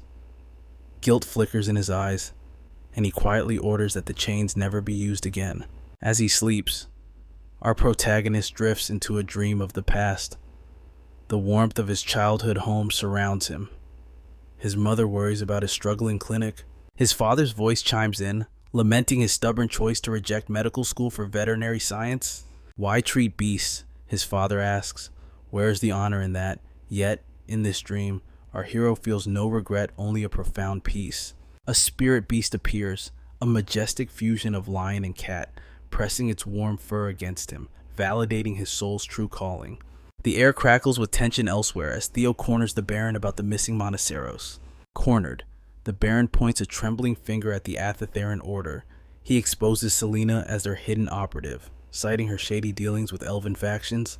Theo's fury explodes like a volcano. He verbally eviscerates the Baron for such staggering incompetence. Swallowing his pride, the Baron stammers an apology. With public outcry reaching a boiling point, he hesitantly asks if they should release Ojin. Exhausted by the politics, Theo waves a dismissive hand, leaving the choice to him. Meanwhile, the iron gates finally creak open for our hero. Even while walking free, the doctor is at work. He strictly orders the servants to bring Magma in 3 days for stitch removal, handing over a crucial list of precautions. A servant pleads for a lame hunting dog, and Ojin promises a consultation, but stepping into the sunlight, a breathtaking sight awaits him. Relief crashes over him like a tidal wave. His allies stand ready, weapons drawn, confessing they were seconds away from besieging the castle to save him. Gratitude fills his voice. Suddenly, Sunja, Mandre, and Pop launch themselves at him, burying him in a bone-crushing embrace of pure joy. Selena watches from a distance, safe and radiant, holding Sunja close. Seeing her, a memory from his dreams flashes through our hero's mind. That figure, she is the one. In this moment, his resolve hardens like steel. Becoming a veterinarian was his destiny all along. High above in the mansion, the Baron observes from the shadows. His servant shivers, asking if letting this man go is truly wise. The Baron's eyes narrow, fixated on the doctor. The servant insists that something supernatural occurred within that cell. The legendary Monoceros didn't just vanish. It was seen affectionately licking the doctor's face before disappearing into thin air. The Baron scoffs, dismissing the report, but deep down, fear takes root. He knows, without a doubt, that Ojin has won this war.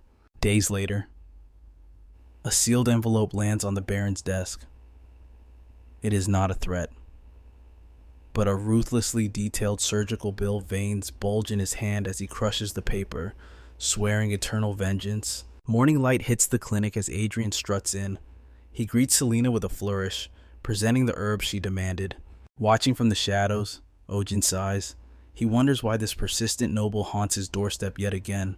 Selena's eyes widen, These herbs are impossible to find out of season. Adrian puffs out his chest, declaring that for him, the impossible is merely a Tuesday.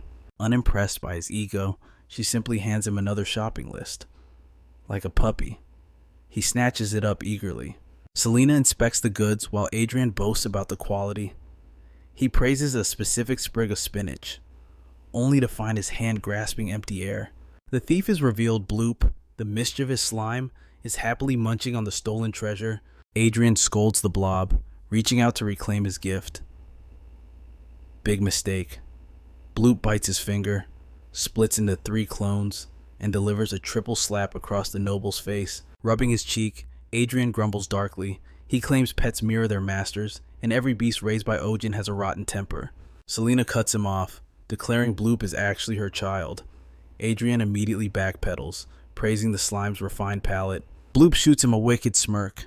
Adrian freezes, cold sweat trickling down his neck.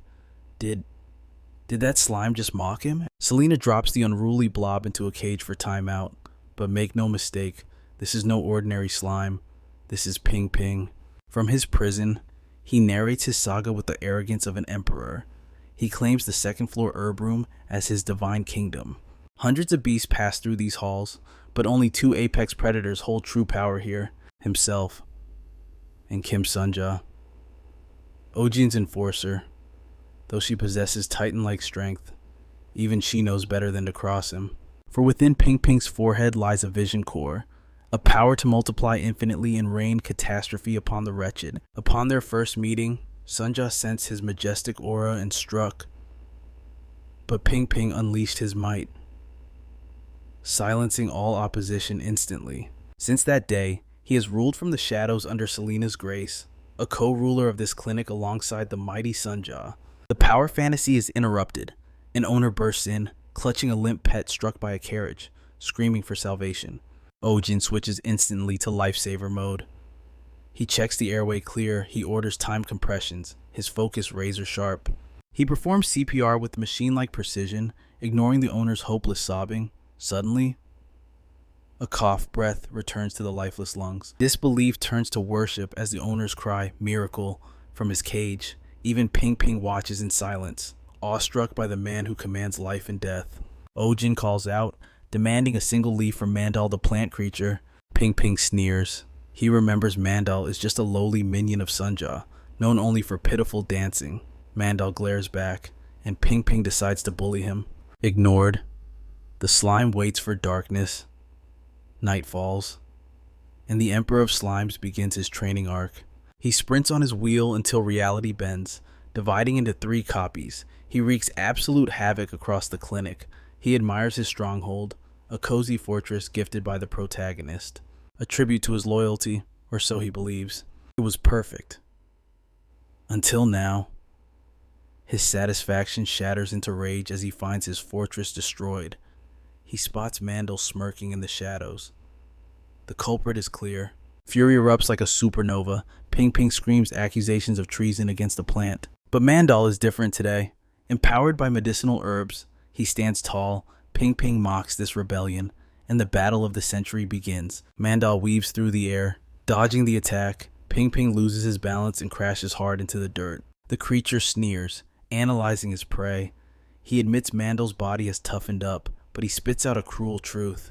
Without his pot, Mandal is nothing but a rootless weed waiting to rot. With a vicious strike, Ping Ping smashes the ceramic prison. Mandal collapses among the shards, his spirit utterly broken. The victor stands tall, demanding total submission. Kneel before your king, but Mandal isn't finished. With fury burning in his eyes, he charges his ultimate secret technique, the sonic scream. Panic flashes across Ping Ping's face. He scrambles to shield his ears, only to realize the cruel irony his stubby arms can't reach. But the devastating roar is just a pathetic tremble.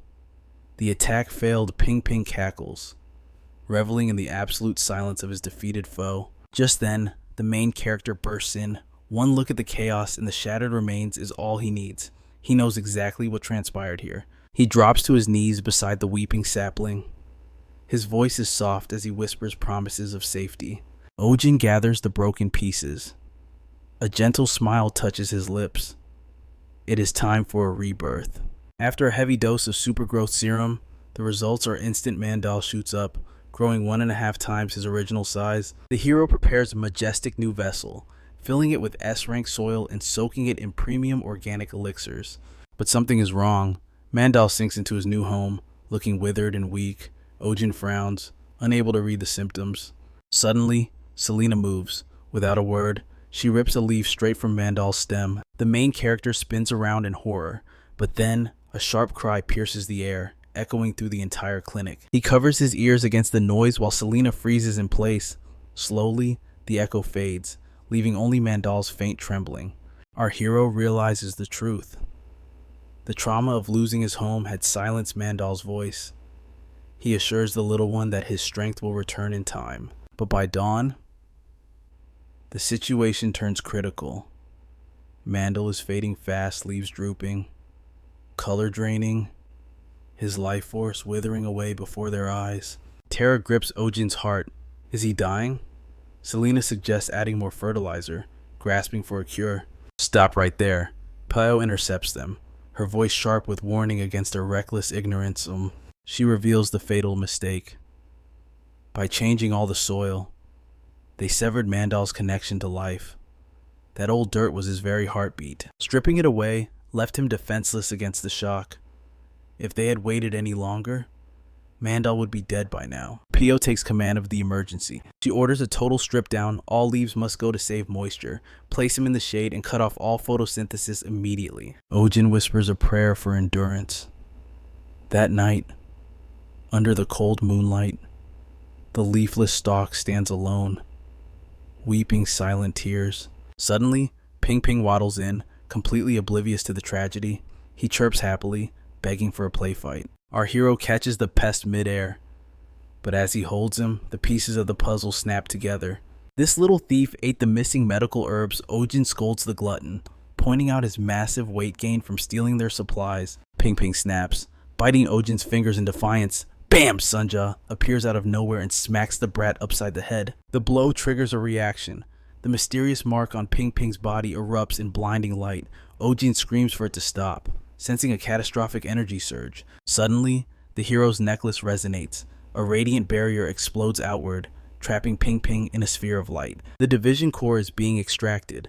The necklace swallows the power, sending a shockwave of pure energy blasting across the room. A stray pulse slams into Mandal's pot. The effect is instantaneous. Life floods back into his withered stem. He is reborn. Vibrant green returns as he sways to a silent rhythm. Our protagonist stands frozen, unable to believe his eyes. Selena analyzes the phenomenon. The division core triggered hyperspeed cellular regeneration. It is a miracle of accelerated growth. Pio cheers, the weight lifting from her shoulders. Ojin lets out a breath he didn't know he was holding, laughing as the crisis fades. Selena cradles the exhausted Ping Ping. She assures him his core is stable and will recharge in time. Our boy narrows his eyes. If you feed Mandal's leaves to that glutton again, there will be consequences. Selena marvels at the power that saved them, quietly whispering praise to her master, the creator of such a divine artifact. Deep in the western forest, a chilling legend is whispered. The tale of the legless beauty. They say she looks like a mesmerizing goddess, but beneath the illusion lies a man-eating demon with razor-sharp fangs and no legs. She drags her body along the ground, hunting for the sound of crying infants. A vengeful spirit born from the madness of a mother's loss. Pio recounts the tale with trembling conviction. Ojin just rolls his eyes, scoffing at such ridiculous superstition. But Pio digs her heels in.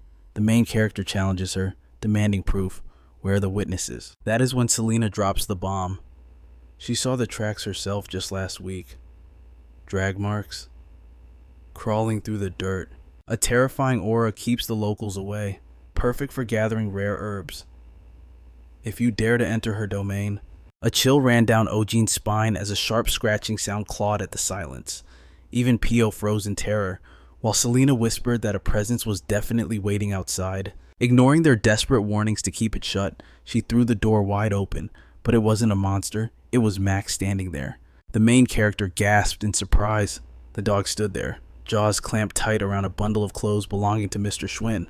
Panic surged, suspecting a terrible fate had befallen Schwinn. Ojin chased after the dog, only to find the old man standing there, safe and sound. Schwinn smiled, Confused by the sudden intrusion, Ojin let out a breath of relief and thanked the heavens. It turned out the fabric was just a piece of Max's favorite chew toy. It finally clicked. The poor dog wasn't possessed. He was just bored out of his mind because his master had been too busy to play. Later, deep in the darkening forest, the protagonist found Schwinn working past sunset. Schwinn pointed a trembling finger at a net suspended in the canopy. A tiny kitten was trapped inside. His voice turned grim. Poachers had infested the western woods, laying cruel traps everywhere, and innocent young animals were paying the price. The kitten was hanging too high for human reach. Schwinn rushed off to fetch a long pole, leaving Ojin alone with the forest's secrets. That was when he saw it. Deep, gouged claw marks scarred the tree bark. Whatever made these was no ordinary beast. Schwinn returned, his face pale. The footprints around the roots were wrong. They belonged to a creature that dragged itself using only its front legs. The ghost story of the legless monster flashed through their minds, and dread took hold. Suddenly, a mournful crying sound pierced the mist. The hero begged Schwinn to stop making that noise, his nerves fraying, but the old man denied it. The wailing was getting closer. A shape emerged from the gloom. Both men froze, expecting the legless nightmare, but it wasn't a demon. It was a fox. Ojin analyzed the creature instantly. Its hind legs were crushed, explaining the dragging tracks. As the kitten cried from above, the fox snapped its head up, barking and clawing desperately at the tree. The protagonist's eyes narrowed. He was certain the predator was reacting to the cries, waiting for the kitten to fall so it could feast. The crying intensified, and the net snapped. The cage plummeted toward the earth. Moving on instinct, Ojin dove forward, catching it moments before impact. He peered inside with relief, expecting the kitten, but his heart sank. It was a fox cub, cold and dead. A guttural growl vibrated behind him. He spun around. The massive fox was coiled to strike. He had let his guard down. Bang, a dart hissed through the air. Selena stepped from the shadows, her tranquilizer gun smoking. The beast collapsed into unconsciousness. Selena rushed to check the hero for injuries, scanning him quickly. Fortunately, he was unscathed. She had arrived just moments before, tracking rumors of the phantom creature, only to discover a legend in the flesh, a celestial fox. Ojin activated his clinical gaze. The creature was riddled with injuries, including brutal gunshot wounds shattering its hind legs. Selena's expression darkened as she examined the underbelly. This creature was a mother. She had given birth recently. Her glands were swollen and leaking, proof that she hadn't nursed her young in quite some time. The tragic truth hit them. The corpse in the net was her child. Hunters had slaughtered the cub, cursing their luck that it wasn't fully grown. Greedy for profit, the poachers decided even the small pelt of white fur would fetch a high price on the black market. But a mother's rage knows no bounds. Before they could steal the body, her scream shattered the forest and she charged them, driving the hunters away with sheer ferocity. In the silence that followed, she crawled to her fallen child, but she wasn't alone. A stray kitten emerged, offering a soft meow of comfort. She curled around her broken child in the cold rain. Miraculously, the cub nursed one last time before the darkness took it. While the mother exhausted herself in sleep, the kitten returned. The spirit of the baby fox seemed to play with it, until the trap snapped shut on them both. The mother awoke to a nightmare. Her child's body was hoisted high out of reach, leaving her to weep helplessly at the foot of the tree. Back in the present, the clinic became a battlefield. The mother fox thrashed with the strength of madness. The hero struggled to restrain her, but her fangs sank deep into his arm. Ignoring the pain, he slammed a tranquilizer into her neck. Her muscles seized, then went limp. He held her steady, preventing her from tearing her own stitches in her grief. Morning light broke, bringing a low, dangerous growl. Sunjaw crept closer, peering anxiously into the treatment room where the beast lay. 3 days passed in a blur of tension since the fox was admitted, but nothing changed. Every time she woke, she went berserk. Her body was rapidly building a tolerance to the sedatives. Pio whispered, wondering if the mother still believed her child was alive. But the protagonist shook his head. The cub had been cold for days. A mother's instinct is absolute. If she stayed by its side, she must have known. Ojin watched the wounds tear open again. Her body was rejecting recovery, mirroring her shattered mind. Trauma, he realized, haunts animals just as it does humans.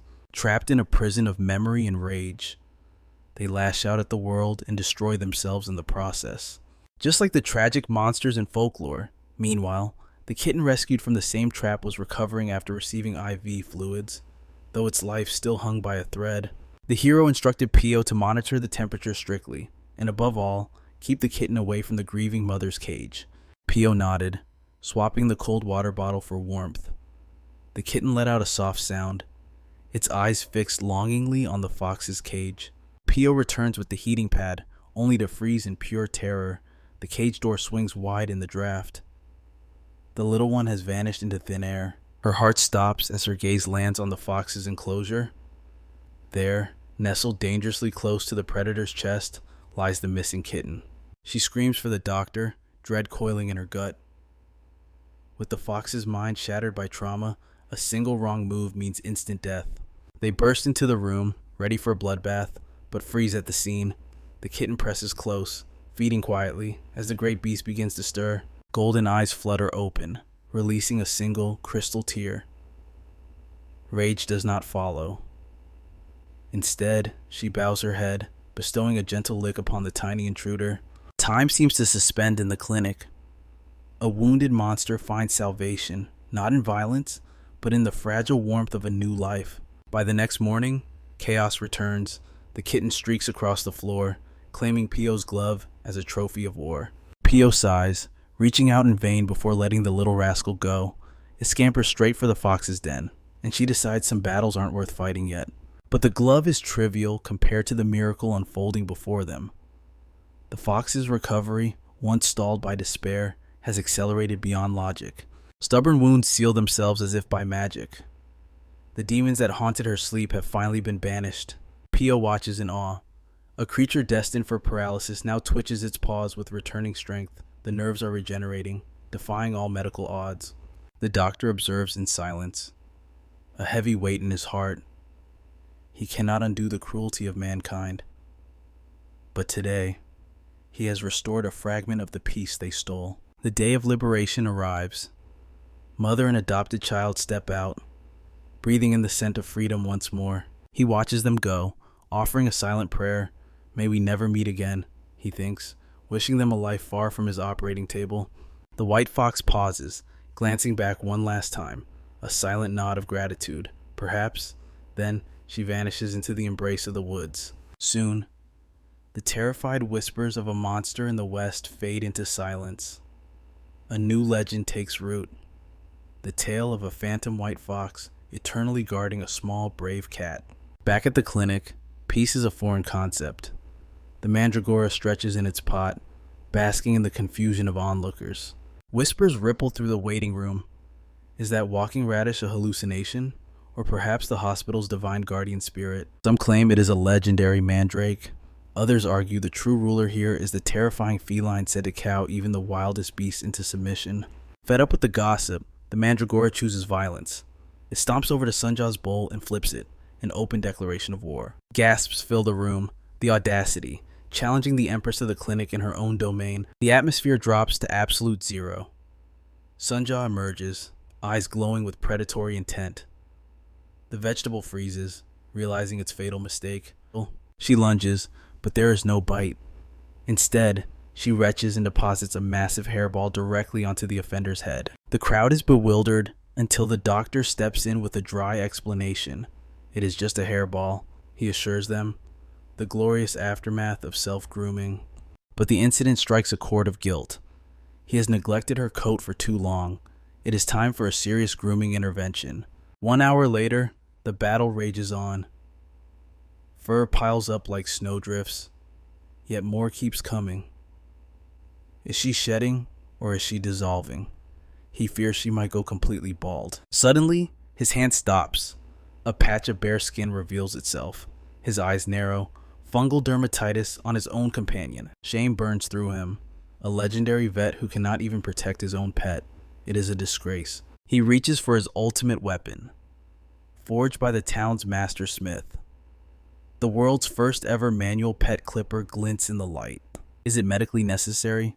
Perhaps not, but his spirit demands he use this masterpiece. The moment metal touches fur, Sunja explodes into motion. She hisses, bolting for freedom, but the doctor refuses to accept defeat. In the battle of wills between vet and beast, retreat is not an option. He summons his aura of calm, whispering soothing mantras.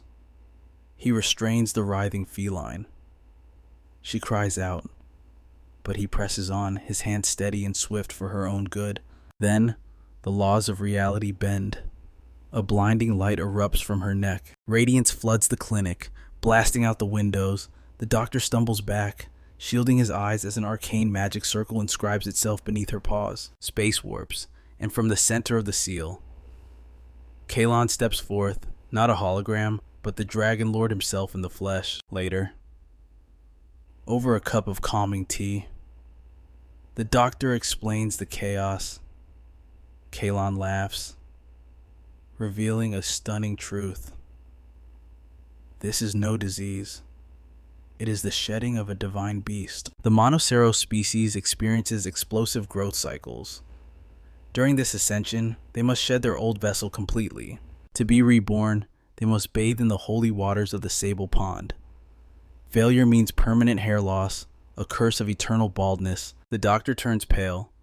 His beloved Sunja, the idol of the clinic, is on the brink of becoming a hairless spectacle. Kalon examines the patchiness with the detached calm of an immortal, noting that it is merely cosmetic and will regrow in time. But this reassurance falls on deaf ears. The doctor's pride is on the line. He slams his fist down. They must find the Sable Pond at once. He will not let his companion suffer the indignity of baldness. Kalen shakes his head, correcting the misconception. Sable is not a place on a map. It is a phenomenon, a convergence of pure mana and spiritual energy. A sanctuary where the mystical sable seals gather to feast on the power of the earth. One such location exists within the Bmore region, deeply embedded in a forbidden zone controlled by the Athetheran Order, where death awaits the unprepared. Undeterred by the risk, our protagonist commands a dawn departure. Selena trembles, warning of the lurking horrors, but Callion steps forward, offering his blade and guidance. Concerns arise regarding the clinic, but Ojin's confidence is absolute. His patients are in safe hands. Adrienne holds the fort in his absence. By sunrise, they breach the western forest, a realm that feels like a living nightmare, heavy with silence and haunted by ancient whispers. Ethereal lights dance between the twisted trees, while the very air vibrates with the raw density of mana. It is a path few dare to tread.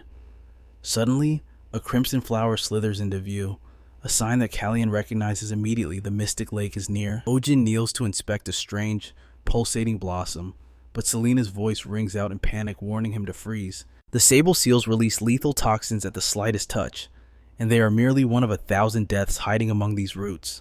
Just then, Sunja trots forward with the pride of a hunter, a serpent dangling from her jaws. Our boy praises her prowess, even as Selena gingerly disarms the reptile. Horror strikes them. The serpent bears a distorted human visage, a legendary face snake, as rare as it is deadly. A shiver runs down Ojin's spine.